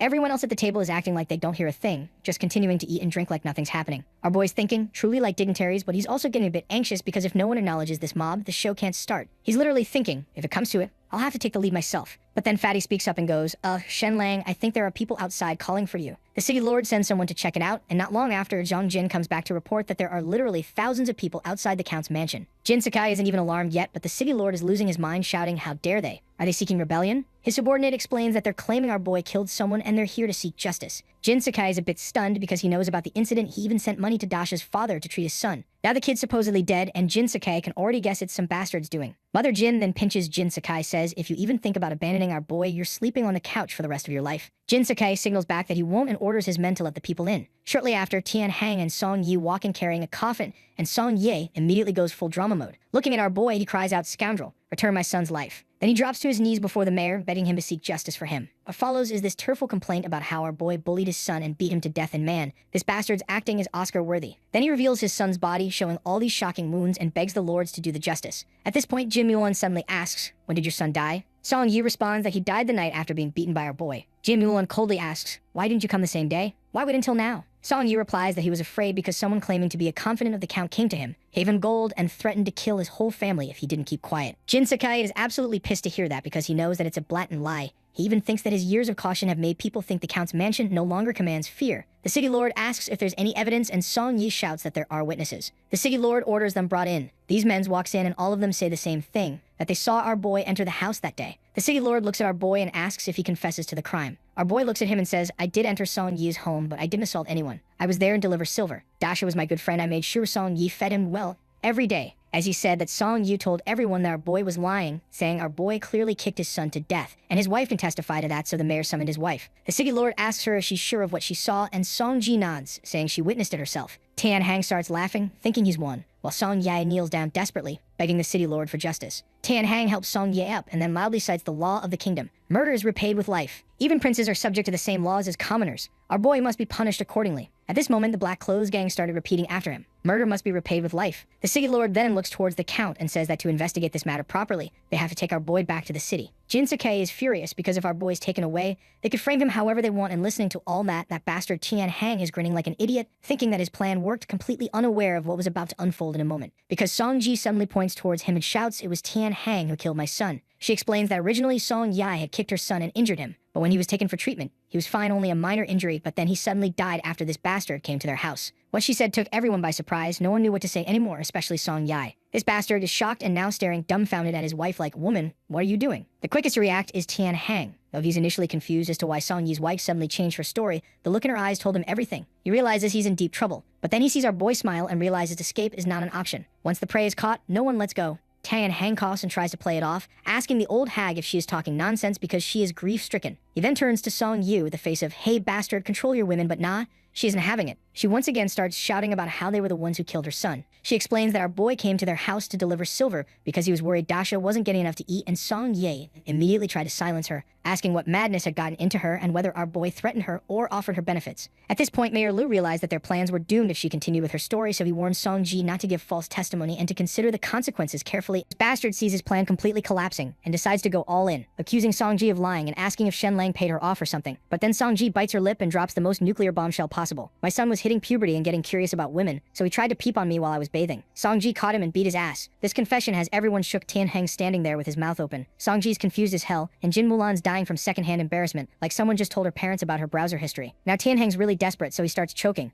Gently coaxing the city lord, saying all soft like, "Hey, if someone threatens you, just speak up. The envoy from the governor is right here. They'll protect you." But this dumbass doesn't realize the city lord and Jang Jin are internally screaming at his stupidity. Like, bro, these are high-ranking officials. You can't just name drop them to bully random people and folks. This idiot's plan backfired, because all it did was scare Song Ji into literally crawling over to them, begging for justice. Jang Chong waves his hand, helps Song Ji up, and tells her to speak freely about what happened. And look, whether he believes her or not doesn't even matter. He's gotta look good for the crowd, you know? That's when she breaks down crying and spills everything: how Taemin killed her son, how her husband forced her to frame Shen Lang for the murder, and how he was promised the position of head honcho in Coldwater Town as payment. Hearing this, Taemin's face goes dark, because the worst kind of lie is one mixed with truth. That shit's impossible to disprove. And right now this woman is weaponizing that tactic. So with no options left, he drops to his knees and starts loudly crying about how this is all Shen Lang's conspiracy. Meanwhile, Shen Lang's just standing there with his hands spread like, "Bro, I haven't said a single word all evening. How am I catching strays right now?" Seeing that the situation had gone out of control, Shang Chong ordered Lu Waiyan to arrest them. And boom, next second both Taemin and Song Yi are getting tied up. Watching all this drama unfold, our boy's thinking to himself, "Damn, this guy's good." On the surface, Shang Chong is ordering the city lord to make the arrest, but what he's really doing is damage control and taking back control of the situation. Because if Shen Lang had to personally deal with Tian Hen himself, things would get messy as hell for the Jin family. As for Song Ji, who's also about to get dragged away, she's terrified. She just betrayed them. If they take her, she's 100% dead. But here's where Mother Jin comes in for the clutch. She doesn't even need Shen Lang to say anything. She walks over to Song Ji, wipes her tears, and saying how she's also a mother and gets her pain, decides to keep Song Ji at the Count's mansion. Jang Chong sees this and gives a slight nod, agreeing with Mother Jin's move. Jang Chong then gets ready to bounce, ordering the city lord to investigate thoroughly and give everyone answers. But before he leaves, he doesn't forget to praise Shen Lang. "Lord Count, your son-in-law is truly something special." Shen Lang just bows slightly, playing it humble. After that, Father Jin personally walks Yan Wuji and Jang Chong out with Song Ji and Tian Hen trailing behind. And bro, Tian Hen's staring at Shen Lang like he wants to straight up murder him. Shen Lang, being the absolute troll he is, pretends to be scared and goes, "Yo, why are you looking at me with that creepy-ass stare?" Taemin Hen's so pissed he starts laughing and says, "Shen Lang, are you pleased with yourself?" Shen Lang spreads his hands, "Not at all. You're not dead yet. What's there to be happy about?" Hearing this, Taemin laughs even harder. "Keep dreaming. Who's going to kill me? Getting thrown in jail is just for show. I'll be out in 3 days." And because Taemin Hen's getting a bit too hyped and they're worried about Shen Lang's safety, the Count's mansion guards pin him down. But even while being held down, Taemin Hen's still giving Shen Lang that smug look. Like, "Once I get out, I'm using every dirty trick in the book to end you." Shen Lang glances at Taemin Hen with this look, then flashes this ice-cold smile and says, "Taemin Hen, you're about to die." Taemin Hen is caught off guard and starts laughing again. "You must be dreaming." Even Lin Wine and the others at Shen Lang look like he just said the dumbest thing ever. Taemin Hen dying? Yeah, right, what a joke. After they leave the Count's mansion, the act gets dropped real quick, and Taemin Hen gets untied. The city lord immediately asks Zhang Chong, "So how should we judge this case, sir?" But Zhang Chong doesn't respond, he just keeps walking. The city lord asks again, and Zhang Chong finally stops and goes, "Why did Taemei even show up tonight?" Taemei kneels down to admit his mistake. "There's bad blood between me and Shen Lang. I shouldn't have come tonight, but I couldn't help myself. I wanted to watch his downfall with my own eyes." Then this entitled prick turns to the city lord, hoping Zhang Chong would take him to the city lord's mansion for judgment instead. Yan Wuji, who's absolutely done with this nonsense, just boards his carriage without a word. Zhang Chong turns to Taemei and asks, "Do you really think you can flip this situation? Other people plan 3 steps ahead, while you're stuck thinking about what's right in front of you." you. Do you think Shen Lang just wanted to win tonight? Nah, he wants you dead. Taemang's confused. Even if Song Ji betrayed me, I can easily get out of this. But Zhang Chong cuts him off. Go kill Taemang. Sen, hopefully you're still in time. And it was at this moment this idiot realized just how absolutely fucked he is. Because Taemang Shisan is Taemang's most trusted right-hand man. What secret could Taemang possibly have that Shisan doesn't know about? Taemang Cedric's face changes instantly as he shouts, "Quick, send someone to kill Taemang Shisan now." Cut to our boy and he's already plotting his next move. He knows damn well those bastards are gonna pull something, so he needs a counter plan, and his plan is Jin Mulan. So our boy asks her, "Yo, are you actually good at fighting?" Jin Mulan nods, and Shen's like, "How good though? Can you handle 3 waves of assassins sent by Lin Wuyan, Zhang Chong, and Taemang Sov?" And folks, this girl doesn't know what humble means. She immediately goes, "Piece of cake." Shenlong's a bit skeptical, like, "Bro, that's a lot of confidence." But there's no time to second guess her, so he immediately tells Jin Mulan to grab some people and head to Taemang Shisan's house to rescue him. Jin Mulan doesn't waste a single second, ties up her hair, and damn, the artist really knows their camera angles. Great work, dude. She orders her crew to get the horses ready, and just as they're about to bounce, Shenlong comes running up saying he wants to tag along. Without a word, Jin Mulan just grabs him by the waist, yeets him onto a horse, then jumps up herself, and they're off speeding out of the count's mansion toward Taemang Shisan's place. On the way, Jinjong can't help but ask, "We could have saved Taemang Shisan's earlier, why go now and why the rush?" Shenlang side-eyes him and goes, "Out of all of us, you've got the lowest IQ." Jinjong Kui jumps in from the side, trying to show off. "Listen, if Taemang doesn't try to kill Taemang Shas first, our rescue would be pointless. We wouldn't be able to flip Shasin against him, and we couldn't back Taemang into a corner." Shenlang narrows his eyes at Jinjong Kui thinking, "You love showing off, don't you? Out of the 5 of us here, your IQ is the second lowest." Cut to Taemang Shas where he's lying in bed. He hasn't slept for 3 days straight at this point, and can you blame him? The man's whole world has been destroyed. The guy he looked up to as a father figure personally broke his legs, but even after that he can't bring himself to blame him. Because back when Taemang Shas was a kid struggling with hunger and cold, Taemang helped him out, which led to Shas following him loyally ever since. He even turned down offers from Zhang Jin and the City Lord because of his loyalty. Yet for some gambling bullshit, Taemang actually struck him down. But folks, what do you know? That bastard really did care for him. Taemang didn't completely follow Shenlang's orders. He immediately got Shisan's bone set, gave his parents 100 gold coins, and promised revenge on Shenlang. This somewhat patched up Taemang Shisan's broken heart. He convinced himself Taemang was forced into it and would never truly betray him. He was already imagining Shenlang trying to bribe him with money and status to turn against Taemang Heng, and boy was he hyped for that moment. He had it all planned out in his head too. He's going to spit in Shenlang's face first and call his dreams foolish. The next moment, Taemang Shisan's face goes pale as several figures in black show up, experts from the City Lord's mansion and his former sworn brothers from the Black Clothes gang. Seeing them and realizing why they're here, Taemang Shisan immediately asks if Taemang Heng has sent them to kill him. They just slightly nod, knowing what's to come. Taemang Shisan begs his gang members to at least spare his parents, saying they don't know shit about anything. But they're like, "Nah, we got orders to wipe out everyone." Hearing that, Taemang Shisan loses it, screaming and asking them, "Why the hell do you have to drag innocent families into this?" But they just kick him back down as his trembling parents get dragged forward, begging them to take their lives instead of their sons. Meanwhile, Taemang still can't understand why all of this is happening to him. So he asks these guys, "Why are you doing this?" The guy holding his father replied, "You know too much, Shisan. We can't take the risk." Hearing how that bastard Taemang Shisan was just using him, Shisan is heartbroken to the point that he straight up starts laughing like a maniac, but then he grabs his bedsheet and throws it towards the assassins, and somehow manages to take one of them down, even with busted legs. But that was all because the second guy stabbed him in the leg, pinning him to the ground, and at this point, Taemang Shisan has realized that he's not making it out of this alive, but he can't just do nothing and let his parents die. Meanwhile, his parents were still begging the assassins not to kill their boy. Seeing this scene, Taemang Shisan remembered the time when he went to kill our boy's parents, and he can't help but think if this is how our boy felt at that time too. Back to the present, the assassin was about to kill his mother. Then out of nowhere, Jin Mulan pulls up to the scene, and let me tell you, when she said she could handle these clowns solo, she wasn't just talking. This woman takes down all these assassins in seconds. Our boy Shenlong's just standing there watching his wife absolutely demolish these fools, and he's got this look on his face like he's watching the most beautiful thing in the world. The assassins who are still breathing take one look at her and immediately start backing up, putting their weapons away like, you know what? We didn't want this smoke anyway. Shenlong's standing there with the smoogest grin you've ever seen, feeling absolutely untouchable, when he hits her with the most out-of-pocket question. "Babe, if we ever get into an argument, would you throw hands with me like this?" Jin Mulan just gives him this death stare, and that's when our boy notices Jin Zhong and the crew have formed this whole defensive formation around him. Meanwhile, Shen Lang's already moved on to flexing on the assassins, pointing at their necks all dramatic, "Go back and tell Tian Heng to wash his neck and wait for me, because I'm coming for him." Now these assassins really want to wipe that smug-ass smile off Shen Lang's face, but they can't do jack about it. Why? Because our boy just secured Tian Shen Lang, and this man knows where all the bodies are buried. If Tian Shen Lang opens his mouth, Tian Heng is basically cooked, but there's nothing they can do right now. So they decide to dip, except when they get outside, yeah, all their lookout guys are dead. Shen Lang really said, no survivors, no witnesses, no problems. After everyone bounces, Shen Lang just stands there staring at Tian Shen Lang, who's crouched down trying to pull the sword out of his leg, but homeboy's arms have about as much strength as a wet paper towel, and that blade was deep, so it takes him a hot minute to yank it out. While he's doing this, Tian Shen Lang's brain is working overtime thinking, how's Shen Lang gonna try to recruit me? Money? Power? Protection? What's the play here? But nah, our boy Shen Lang just stands there in silence, and it hits Tian Shisan that our boy is his only way to survive. This mess is to pledge loyalty to Shen Lang, so what does this man do? He crawls over on his hands and knees and presses his forehead to the ground, pledging his undying loyalty. Shen Lang looks down at him and goes, alright, smart people don't need long-ass explanations. From now on, you're Shen Shisan. But folks, our boy isn't completely stupid. I mean, he is stupid, but not when it comes to trust. In the very next second, Shen Lang casually drops the most savage line. Oh, by the way, your parents are moving into my mansion now. Jin Mulan's standing there like, did this man just take hostages and somehow make it sound like he's doing them a favor? But Tian Shen Shisan now presses his face against Shen Lang's shoe and agrees. Anyway, because what choice does he have? Shen Lang immediately switches up his whole vibe, all smiles and sunshine, helping him up like their childhood best friends. Cut to the city lord's mansion, and Lu Weian just got the news about what went down at Tian Shisan's house. When he hears they couldn't save Tian Heng, this man's face goes white. He slams his fist on the table so hard the whole room shakes. See, Tian Heng was paying him fat stacks every year. This was his guy. Killing him would be a massive blow to his reputation and his wallet. The city lord asks, what about Zhang Jin? Turns out Zhang Jin heard everything went sideways and rushed to catch up with his father. But when he does, his old man hits him with a whole lecture about how a real commander should carry himself, and then straight up orders him to take out Tian Heng. Zhang Jin's like, what? Hell no. But his father's not budging. He tells Zhang Jin that Tian Heng's become a liability. The dude's no longer useful, and a good commander knows when to cut his losses. You have to see the big picture, not cry over losing one chess piece. But Zhang Jin is not having it. Why? Because killing Tian Heng is exactly what Shen Lang wants, and to Zhang Jin, doing that would be like letting Shen Lang bitch slap him in front of everyone. It's about pride now. Back at Black Clothes, at gang headquarters, Tian Heng gets the devastating news that Tian Shisan flips sides. He dismisses everyone and steps outside alone, standing there in the darkness. This man knows that once Tian Shisan starts talking, it's game over. Nobody can save him. He looks up at the rooftop, wondering if this is really how it ends for him. Man's having all the regrets now, wishing he'd rip Shen Lang apart when he had the chance. He punches the wall in frustration, muttering, sorry dum-dum. Then he walks over, moves a bookshelf to the side, and disappears into a secret chamber. Then the scene shifts to the Shu family mansion. Zhang Jin is getting in Shu Chen-Chen's face, asking why the hell she didn't kill Shen Lang when she literally had the perfect shot. She dodges the question hard and fires back with, well, what did your dad say about all this? Zhang Jin doesn't sugarcoat it. He told him to kill Tamian Holbit. Right as they're having this lovely conversation, someone bursts in, announcing the city lord just rolled up. The city lord walks in and immediately starts going off. Like, are these people stupid? If they kill Tamian Holbit, they're going to look like complete villains. They'll lose mad money every year, and worst of all, Shen Lang will be dancing on their graves. Does Zhang Jin not understand basic strategy here? But just as they're in the middle of a what if our crimes get exposed panic session, some subordinate comes running, saying Tian Hun is requesting a secret meeting. Cut to the very next day, and there's a massive crowd outside the city lord's mansion. Tian Hun is kneeling in the hall, facing all these accusations. And this absolute madman starts laughing like a psychopath, screaming at the top of his lungs how he'll go out with a bang and won't die like some pathetic dog. He's roasting everyone, saying these losers can't even beat Shen Lang, and they want him to roll over and die. Then right in front of hundreds of people, this man charges headfirst into a stone pillar and just straight up dies. Everyone's standing there with their jaws on the floor. The underworld boss of mythical Turtle City, the guy who controlled everything, who made it rain, money, who had the whole city in his pocket, just went out like that. Shen Lang gets the news immediately while he's in the middle of writing up Tamian's list of crimes. He tells Shisan they don't need that list anymore. But all of this feels so sudden to him. So he asks Shisan if Tamian had a body double. Shisan shakes his head, saying he's never seen or heard of one, but our boy is still not convinced. He thinks that Tamian isn't actually dead. He shares his theory with Jin Mulan, and she's like, wait, what? The people who gather intel for our family are super careful. There's no way they mess this up. But Shen Lang breaks it down for her. Look, Tamian shouldn't have died in public. He should have been secretly executed. Think about it with Shisan defecting to them. Tamian knew all the dirty secrets that implicate a bunch of powerful people. If that stuff got exposed during a trial, everyone would be screwed. But with Tamian dead, everything's buried. That's why it makes zero sense that his execution was public. Jin Mulan's brain starts clicking into place because she realizes the city lord's mansion has the right to execute prisoners, but it has to be verified by the governor's mansion, and that back and forth takes at least 2 weeks. So the best way to handle this would have been to make Tamian commit suicide in prison. That's exactly what Shen Lang's saying. Tian Hen should have died in prison. Quietly, but instead he died in full view of hundreds of people. Like his death was meant to be a whole ass performance for them to witness. Shen Lang then asks if Tian Hen's body is still here. Jin Mulan personally escorts him to see it. But when they get to the body storage, Shen Lang is one step too late. Tian Hen's body's been burned, turned into charred remains, completely unrecognizable. But our boy Shen Lang doesn't panic. He whips out his X-ray vision and scans the entire body. Within seconds, he detects something off about the corpse, and he just starts laughing like a maniac, saying this is even better, and it'll be way more satisfying to kill him with his own hands. Jin Mulan standing there stunned, obviously catching on that Shen Lang saying Tian Hen isn't actually dead. Shen Lang turns to her with that cocky-ass grin and says to join him tonight to watch a good show. But Jin Mulan's had enough of his incredibly narcissistic ass and just turns around to leave. Shen Lang hurries after her like a puppy. Meanwhile, in some secret room within mythical Turtle City, in Shu Chen-Chen's hands is a wooden mask, and the inside of this thing is coated with straight-up sulfuric acid. She hands it to Tian Hun to use for disfiguring himself. Flashback to a day earlier, the secret passage Tian Hun entered led straight to his brother's room. Turns out his brother had some intellectual challenges, and Tian Hun just needed to bring him some tasty food to make him super happy, completely unaware it was his last meal. Then Tian Hun asked his brother to show him some martial arts moves. His brother stood up, got into position, and started practicing punches indoors. Suddenly he threw a punch at the wall next to him, instantly creating this deep hole. Tian Hun praised him because even though his brother was simple-minded, he was a straight-up martial arts prodigy. The dude's got the mind of a child, but can punch through walls like they're made of paper. Then Tian Hun asked his brother to strip down with him, revealing that their body shapes were exactly the same. Even the scars on their bodies matched perfectly. Knowing his simple-minded brother liked to imitate him, Tian Hun said he wanted to see how well he could mimic him. His brother immediately dropped the smile on his face, transforming from a fool into this sinister underworld figure, looking even more like Tian Hun than Tian Hun himself. So Team Heng taught his brother a few specific phrases. The exact phrases Team Heng said when he supposedly died by crashing his head into that pillar. So the one who actually died was just Team Heng's brother mimicking him. The real Team Heng was preparing to completely change his appearance, so he could take his revenge on Shen Lang later. As Team Heng presses the sulfuric acid-coated mask against his face, his skin immediately starts sizzling, but this psychopath merely twitches slightly. Zhu Qinxian, watching this whole thing, can't help but admire how absolutely ruthless this man is. Then Team Heng stands up and walks outside. Lu catches on quick, asking if he's going to take his revenge now. Team Heng grits his teeth and says Shen Lang didn't wait to get his revenge. So why the hell should he wait? He wants his beloved parents to disappear from this world. Lu Yan doesn't say much, just tells Team Heng to go ahead without worry since they've already prepared a scapegoat for him. So with his face already completely disfigured by the mask, Team Heng heads towards Shenlang's parents' home. Upon arriving outside the house, he's already changed his hair to blend in. He can hear the breathing of 3 people inside. After confirming the count with one gentle slice, the door latch silently breaks. After entering Shenlang's home, Tian Heng sees 3 people on the bed, and this man's thinking one thing he wants: Shenlang to regret being his enemy for the rest of his life. After that, Tian Heng walks into the bedroom and starts going absolutely feral, slashing Shenlang's mom and his dad, and then when he gets to the little brother, he thinks, nah, the sword's too quick, and actually picks up a stick to break the kid's legs first before stabbing him. And just to really sell how far gone he is, he starts laughing, like genuinely cackling to himself, and then the door opens. Shenlang walks in. Tian Heng doesn't even hesitate. He grabs the knife and goes to finish the job, still pretending to be Song Yi. So our boy told him to drop the act, as he already knows that the dead body they found wasn't his. Shen has already figured out what happened. Tian Heng used his own brother as a body double, sent him to die in his place without a second thought. Shenlang looks him dead in the eyes and basically goes, "You are genuinely one of the worst people I have ever met." And how did Shenlang figure it out? The needle. The one inside Tinya's body was bent from years of use. The one in the corpse, perfectly straight. That's it. Hen is internally screaming. Then Shenlang goes, "Bring him in," and they push through the door, this absolutely horrifying sight. It's Song Yi, face melted off by sulfuric acid. Shenlang turns to Tinyos and just goes, "So, your scapegoat's gone. What now?" And Tinyos, to his credit, doesn't even try to lie anymore. He just starts laughing again and says, "Doesn't matter. Everyone you love is dead. I killed them all tonight, and you couldn't do a damn thing about it. How does it feel, Shenlang? Does it hurt?" Shenlang's response? He picks up a torch and tosses it into the room. "Why don't you take a look at who you actually killed?" Tinyos holds up the torch, looks at the bodies, and is absolutely stunned. Because of the people in that room? Not Shenlang's family. It's Tinyos' own wife. What, his butler? His son? Man, he murdered his own family and spent the last 10 minutes gloating about it. Shenlang just stands there going, "Yeah, they kind of had it coming though. Spent years doing evil on your behalf. Karma's funny like that." Now Tian Heng is furious. He's about to charge at Shenlang and die on his feet when he notices something. Standing next to Shenlang is a woman, gentle-looking, soft, holding a child, and Tian Heng completely short circuits. See, here's the thing about Tian Heng. His actual wife married him for money, and he knew it and didn't care. His official son barely registered the kid existed. But this woman, this quiet, kind woman, and her child, that was the one thing Tian Heng actually gave a damn about in this world. His illegitimate family, the people nobody knew about, and Shenlang found them. To his credit, Shenlang is not using them as a threat. He straight up tells Tian Heng, "I'm not you. I don't hurt innocent people. I just want you to know you have 0 leverage and 0 options," which honestly makes it so much worse for Tian Heng, because there's nothing left to fight for, and nowhere left to run. So Tian Heng does the only thing he can. He rips the melted skin off his face and says he's heard that Jin Mulan is supposed to be this incredible fighter. He'd like to test that personally and challenge her to a match. Jin Mulan doesn't even flinch and agrees. Then they step outside for the match. Taemin Hung charges, sword out, full power, screaming like he's about to end the whole world. Jin Mulan takes one step, glides to the side, and by the time Taemin Hung realizes he just swung at empty air, there's already a sword wound through his chest. Taemin is on the ground now, bleeding out, and in his final moments, he actually gets a little reflective. He thinks about when he and his brother were kids, taken in by some old escort master, training in the freezing cold, and getting punished for messing up their forms. Thinks about how they threw it all away over a box of treasure. How one decision turned them into fugitives and set off this entire chain reaction. He doesn't even regret it. He's just a little sad. And folks, you would think that it is the end. But nah, because as this bastard is about to drift off peacefully into the afterlife, Shenlang crouches down and starts bitch slapping him. He's like, hey, I went through a lot of trouble to kill you. You owe me something before you go. Tensei can barely believe this is happening to him, but does our boy care? Nah. He continues with the slap, saying how he went through hell to track down Tensei's son. Tensei tried anything funny, but he's willing to take care of the kid and raise him right, as long as Tensei gives him something useful before he dies. Tensei calls him every name in the book, but then slowly he tells him there's a cellar at Snow White Villa. Lord Liu's secret stash of gold is buried there. Shenlang nods, then slaps him again. That's it? What about evidence of Liu's crimes? Tensei dying somehow finds the energy to be annoyed. Those officials are slippery as eels. You think any of them let incriminating paperwork fall into my hands? Shenlang thinks about it and pats Tensei, hits him on the head like a disappointed teacher, and goes, "Alright, nothing else to give me? Cool. You can die now." Tensei is so enraged by this send-off that he actually tries to stand up and curse. Shenlang shouts out one last time and then dies mid-sentence. Shenlang has his head cut off, boxed up, and shipped to Liu. Then he turns to Jin Mulan and goes, "So, Snow White Villa. Let's go and make a fortune." Then the scene shifts and we are at the villa. They get there and find chests absolutely stacked with gold coins. Shenlang looks at it all and goes, "Liu embezzled for 3 years, and this is all he managed to scrape together? Disappointing. Like, absolutely disappointing." Jin Mulan explains that most of it went upward as tribute. This is literally the leftover scraps of the man's entire corrupt career. Shenlang processes this and goes, "So we just robbed a corrupt official's retirement fund. Although it's not much." Jin Mulan is still happy because it'll help the family's finances. Hearing that our boy goes, "Darling, are we really short on money?" Jin Mulan got angry, explaining how after losing Jinshan Island, the Jin family was barely managing as it was. Plus that bastard Xu Wenzhao was bleeding them dry. And to make matters worse, the previous count was a kind person, which is just a polite way of saying that dude was an absolute idiot who didn't know about finances and as a result left behind a mountain of debt, and Jin Mulan's father has been quietly paying it off ever since. Back to the present, and Shenlang has the mischief look. You know that look that means that he's cooking something evil, and Jin Mulan already knows and is already tired. Cut to the idiot's house, and this bastard is waiting to hear the good news from Tan Haekru. Just then a servant comes with a box in hand telling Liu that Tan Haek's has sent it. Liu, already anticipating what's to come next, orders them to open it, and in there is the gift Shen has sent him. Tan Haek's severed head. Before he could process it, another servant rushed in to report that all the gold at Snow White Villa had been stolen. Liu looks looks like he's about to leave his body entirely. Then they hand him a note. It reads, "The person who robbed the gold was not Shen Lang." Back at the Jin Manor, Shen Lang is sitting there with a big red brush, crossing Tan Hake's name off his enemy list, going, "One down. Barely even tried. Life is good." Jin Mulan is staring at him, thinking, what led me to marry this idiot? Then he adds Lu's name to the list for good measure. The man did make him a wanted criminal, after all. And then, because Shen Lang simply cannot help himself, he climbs up a ladder, looks down at Jin Mulan, and yells, "I'm jumping. Catch me." He leaps, arms out, expecting to land in her arms or on her two giant assets, but nope, because the next second he was standing straight on the ground, thinking to himself, what the hell happened? The scene shifts, and we see Shen Lang trying to convince his parents to pack up and relocate closer to the Jin mansion. Now normally this man's parents listen to everything he says, but today they're not budging. They are giving him all the excuses of how it will look bad if they stay at their Jin Mulan's house. Luckily, Shen Lang came prepared and brought his secret weapon, Jin Mulan. And look, when Jin Mulan starts talking sweetly to your mom, what's she going to do? Say no? She folded in like a minute, so now the whole family's moving. Shen Lang is standing there watching Jin Mulan work, and his feelings for this woman are just growing by the second. Cut to the Jin mansion, and her whole vibe shifts. She turns back and tells him how few of her clothes are missing, and asks him if he knows something about that, as he hears that alarm bells are going off in this man's head because he knows one wrong answer ends his life. He's got two options: lie and say he never saw them, or confess knowing that he's going to get caught. So he decided to just own it. Jin Mulan, who already knew it was him, is actually impressed by the honesty. Then she asks him to return them because she needs that outfit for mulberry picking. And now the real panic sets in because he can't return what no longer exists. So once again, he's got two options again: admit he burned them or admit he wore them. Both options make him sound unhinged. He picks the lesser evil and goes, "My love, I was restless. I couldn't stop thinking about you. I did something unspeakable with your dress. I was so ashamed that I burned it, and now you can kill me if you want. Slash me, do whatever, I won't even frown." Jin Mulan is standing there completely speechless because this man committed a weird act and is somehow being righteous about it at the same time. She doesn't even go that hard on him, just tells him not to destroy clothes in the future because the mansion hates waste. Then she leaves him a bottle of medicine, tells him to take care of his health, and walks out. Shen Lang looks at the medicine bottle, reads the name, and completely misreads the situation. After Shen Lang's victory over Tian Heng, the Count's mansion enters a peaceful stretch, and a few wild things happen during this downtime. First, Jin Mulan goes out for mulberry picking and casually outperforms 100 workers by herself, pulling in several thousand pounds solo. Meanwhile, Shen Lang has been grounded by his father-in-law, who has correctly identified that this man is a walking disaster and cannot be left unsupervised. Shen Lang tries to argue his way out, and his father-in-law just pulls out a whip, and that's the end of that conversation. So now he's stuck outside, lying around watching sunsets and thinking about Desham and how his injuries healed, but the dude still hasn't woken up. So now he's got nothing to do, and just then Binger shows up with an invitation. Our boy takes a look at it and is surprised to see that the invitation is for Shu Qinchen's engagement party. He just goes back to his room, stares at his wall of enemy names, and has a moment of self-reflection. He's been slacking, comfort made him soft, and meanwhile the woman who wronged him is out here throwing a grand engagement party, while his own wedding was a rushed, low-budget affair. The imbalance is eating at him, so he does what any reasonable revenge-obsessed protagonist does and starts plotting. He identifies Yu Qinchen's two most valuable assets, her family's silk business and her carefully crafted socialite reputation. He decides the reputation goes first. Right on cue, Fatty shows up to our boy's room ready to show off the medieval porno. He's managed to get his hands on, and Shen Lang's eyes light up immediately. A plan is forming. He turns to Fatty and immediately goes for the kill shot and asks him if any beautiful girls like him. Jin Wukong is devastated by the question. Shen Lang, never missing a beat, tells him he knows exactly why they don't, starting with the fact that he's not handsome. Multiple stab wounds to the ego, but then he dangles a solution: co-author a book with him, get it popular nationwide, and watch the fans roll in. Jin Wukong, now fully starry-eyed, agrees, and so Shen Lang begins dictating a story about a shameless silk merchant and his scandalous daughter, a very thinly veiled hit piece on Shu Qinchan. Fatty isn't foolish. He figures out exactly what's happening, but beautiful girls are on the table, so he keeps writing. By the end, he's transcribed the whole thing, and Shen Lang's reputation assassination is officially in motion. So now that the writing's done, Shen Lang isn't finished. This man personally takes on the illustration duties, and let's just say the drawings were a lot for the time period. Jin Wukong takes one look and immediately gets a nosebleed. And honestly, I can't blame the guy. And Shen Lang, he's standing there absolutely full of himself, loving every second of the praise. But Jin Wukong starts getting nervous, because the female protagonist in these illustrations looks suspiciously like Yu Qinchan, like uncomfortably close. He brings it up, and Shen Lang just waves it off. So the two of them get into a proper workflow. Shen Lang drawing, Fatty writing, and with 25 days to go before Yu Qinchan's engagement ceremony, they finish the whole thing. They title it Boundless Romantic Affairs and slap the pen name Rogue Scholar with a rice smile on the cover. Jin Wukong is genuinely delighted with the name and promises to get it to the printers first thing tomorrow. But then he gets a little shy, starts rubbing his hands together, and asks if he can maybe borrow the manuscript tonight, just to read. Shen Lang hands over the illustrations without a word and tells him not to get them dirty, adding something about how staying up late isn't good for his health. Fatty grabs it and sprints out the door. Shen Lang watches him go with a smirk. Shojin Chen, your time is coming. Then, not long after, there's frantic knocking. Jin Wukong bursts back in, looking absolutely battered, bumps all over his head, screaming that his dad is coming to kill them both. Turns out Fatty got so absorbed in reading that he didn't notice his father walk in. Jin Sakai saw the whole manuscript. Shen Lang's jaw drops. He looks at Jin Wukong and goes, "Please tell me you didn't get so sucked into reading that you completely missed your dad walking into the room." Jin Wukong covers his face with one hand and silently runs away. Shen Lang is left standing there trying to process just how catastrophically awkward that scene must have been, and now wondering how to survive a very angry father-in-law. An hour passes, then another, and then another, but nothing happens. Jin Sakai doesn't show up at this point. Shen Lang, running on anxiety and exhaustion, eventually just falls asleep. He wakes up to his father-in-law's face about 6 inches from his, staring at him with Shen Lang sits up immediately, completely obedient, with zero attitude. Jin Sakai puts the manuscript on the table and asks, "Did you write this?" Shen Lang nods. Jin Sakai pulls out a ruler. "Hold out your hand." 3 sharp slaps across the palm. Shen Lang takes it without flinching, bracing for the the real punishment that's surely coming. It doesn't come. Folks, turned out Jin Sakai is a man of culture and starts praising our boy's work. This book is well written. No, it's written exceptionally well. Shenlang is completely lost. Turns out Jin Sakai couldn't put it down either and had passed it to his wife, which explains why both of them had dark circles and looked exhausted. They'd been up all night reading this unhinged revenge novel their son-in-law wrote. Here's the thing about Jin Sakai. Though he's not actually a stuffy traditionalist, he sees the so-called scandalous content as just a literary device, nothing more. What actually bothers him is the obvious personal vendetta baked into the story. He tells Shenlang the book would be a genuine masterpiece if he just removed the Shu family stuff. Why drag them into an otherwise great work? Shenlang refuses, because what is the point of writing a masterpiece if Shu Qianqian doesn't suffer? That's the whole product. Jin Sakai wants to hit him again, but holds it together and asks why he even brought Jin Wukong into this. Shenlang explains it straight. He didn't want the revenge to look too direct and petty. And beyond that, there's a second purpose tied to the whole Jinshan Island dispute. For a second, Jin Sakai is like, what? Then he looks at Shenlang, connects the dots, and is genuinely stunned. This man is playing 3 moves ahead of everyone else. Jin Sakai finds himself thinking that maybe having this particular son-in-law is actually fate, some kind of divine joke or blessing he can't quite figure out. He asks Shenlang, will the book actually sell? Jin Sakai doesn't hesitate. It won't just sell. It'll shake the entire literary world. And Shenlang just cackles, already picturing Shu Qianqian's reputation crumbling in real time. Jin Sakai stares at him and thinks, the gods are genuinely unfair for giving this much talent to this particular man. He really didn't know what else to say. Cut to the next day, and Jin Sakai had given our boy an earful last night and then ordered him to change the protagonist's name in the book. Just the name. Everything else stays exactly the same. Shenlang spends maybe 2 seconds wondering if readers will still figure out it's about Shu Qianqian, decides, yeah, obviously they will, and moves on. Problem solved. The next morning, Shenlang and Jin Wukong hop in a carriage to Orchid Mountain City 4 hours away, and basically the cultural capital of the whole region. Bookstores on every corner, legendary works born here, the whole deal. If you want your book to actually blow up, this is where you publish it. The city also happens to be home to the Zhu family, the Orchid Mountain Viscount crew, old nobility that became the emperor's personal favorites after being the first to voluntarily give up their military power during the reforms. Every other noble family absolutely hates them for it, but that's a whole nother mess. They roll in, and Shenlang makes a beeline for the Jade-like Pavilion, a chain spread across a dozen cities. Exactly the kind of publisher that could take his book nationwide. The second he walks through the door, a staff member shoves the hottest book of the moment in his face. Lovebird's Dream. Shenlang flips through it and almost chokes. It is the cheesiest, most brain-dead romance novel imaginable. The kind of thing only a lovesick 13-year-old writes in her diary. He can't help it. He just laughs right there in the store. The worst possible timing. Because the guy standing nearby turns around, and it's Zhu Wenhua, the actual author of Lovebird's Dream, and the second son of the Orchid Mountain Viscount family himself. Shenlang clocks him immediately and sizes him up. And honestly, this man is basically the male version of Shu Qianqian. Can't inherit the title as a second son, so he cooked up his own come-up, passed the imperial exams at 16, became a best-selling author, built a massive fan base of women who would die for him, and is now using all of that clout to chase Jiang Chunhu, the most celebrated woman in mythical Turtle City. A full-on social climber running an extremely polished operation. Oh, and his family is the emperor's lapdog now, which puts them directly against the mythical turtle count's whole circle. Shenlang's dislike for this man is instant and completely mutual. He doesn't even try to be slick about it. He just looks at the book title and goes, I don't know what it is, but something about this title just makes me want to laugh. Zhu Wenhua is barely keeping it together and asks, who the hell this guy even is. Before Shenlang can open his mouth, Jin Wukong loudly announces both their names. The second Zhu Wenhua hears them, his whole expression shifts. He'd been looking for a way to score points with Jiang Chunhu, and these 2 idiots just walked in and gift-wrapped the opportunity. So he goes in hard, calls them the twin disgraces of their noble families, and mocks Shenlang as a vain, uneducated pretty boy that Jin Mualin only ended up with because she had literally no other options. Shenlang's response? He just agrees, completely deadpan. Yep, uneducated pretty boy living off a hard-working woman. That's me. Then he turns around and hands his manuscript to the shopkeeper, telling him to take a look and give an honest opinion. The shopkeeper doesn't want to offend the count's mansion, but he's also not expecting anything impressive from 2 obvious dandies, so he takes it, planning to skim politely and move on. He does not move on. The more he reads, the more his face changes. The writing, the psychological depth, the way it cuts into human nature and tears society apart. The literary references, this is stuff that established, celebrated authors would struggle to pull off. The shopkeeper is genuinely stunned, and then he rejects it anyway, because Zhu Wenhua pulls him aside and makes it crystal clear, publish that book and Lovebird's Dream walks off your shelves forever. The shopkeeper is stuck between a masterpiece he can't deny and a fan base he absolutely cannot afford to lose. He makes the business call, apologizes, and tells Shenlang to try somewhere else. Our boy takes the rejection like it's nothing. Jin Wukong, on the other hand, grabs the shopkeeper by the collar and looks ready to commit a crime. Shenlang has to physically pull him off because, honestly, he already has a plan and it never involved asking nicely for shelf space. The whole strategy was always to blow up so fast and so loud that he just stepped over every celebrated author in the country on the way up. Zhu Wenhua just volunteered to be the first stepping stone. The problem is Zhu Wenhua's reach goes further than expected by the time they've hit every major bookstore in Orchid Mountain City. Every single door is shut. His influence locked them all down. Shenlang doesn't even blink. He takes Jin Wukong down a side street to a tiny beat-up little bookstore, where the owner's some guy named Deng Shan. Now this guy Deng Shan is a man of genuine culture and taste. He actually sits down, opens the manuscript and reads it, and within minutes this man is fully gone, completely lost in Shenlang's story, just vibing in his own little bookstore. When Shenlang tells him he wants to publish it, Deng Shan does the same thing everybody else did. His jaw drops and he declares it borderline miraculous, especially with the illustrations. Jin Wukong leans over and cuts straight to it. So you're publishing it or what? Deng Shan says yes, before the sentence even finishes. Jin Wukong squints at him. Bro, you skimmed like 4 pages. You're calling it a masterpiece off of that? And Deng Shan just looks at him with the calm of a man who has read 10,000 books and is done arguing about it. Certain sections hit different. different. Most books never make you feel anything. This one did. That's a masterpiece. So Jin Wukong asks the obvious question. Isn't he scared of getting blacklisted by Zhu Wenhua's whole camp? Deng Xian just stares at him. Should a man who sells stuff of culture be afraid of a boycott? Jin Wukong's eyes go full saucer. You sell what? Shenlong has to step in and do the honors. Don't underestimate this man. Deng Xian runs a distribution network across 20 cities spanning 4 or 5 provinces. That's bigger than the Jade Lake Pavilion. He's moving serious volume through channels the fancy bookstores don't even know exist. The man sells erotica on an industrial scale. He is not scared of Zhu Wenhua. Deng Xian says confidently he can move over 3,000 copies, but our boy isn't happy about that number. He wants more. Plus, he's got one specific request. He wants the book to drop on the exact same day as Lovebird's Dreams' next volume. And then he wants to bury it. Deng Xian starts sweating a little. Lovebird's Dreams' first volume sold 4,600 copies. A genuine blockbuster. His own best Spring Palace album topped out at 2,700. And Shen Lang's book is,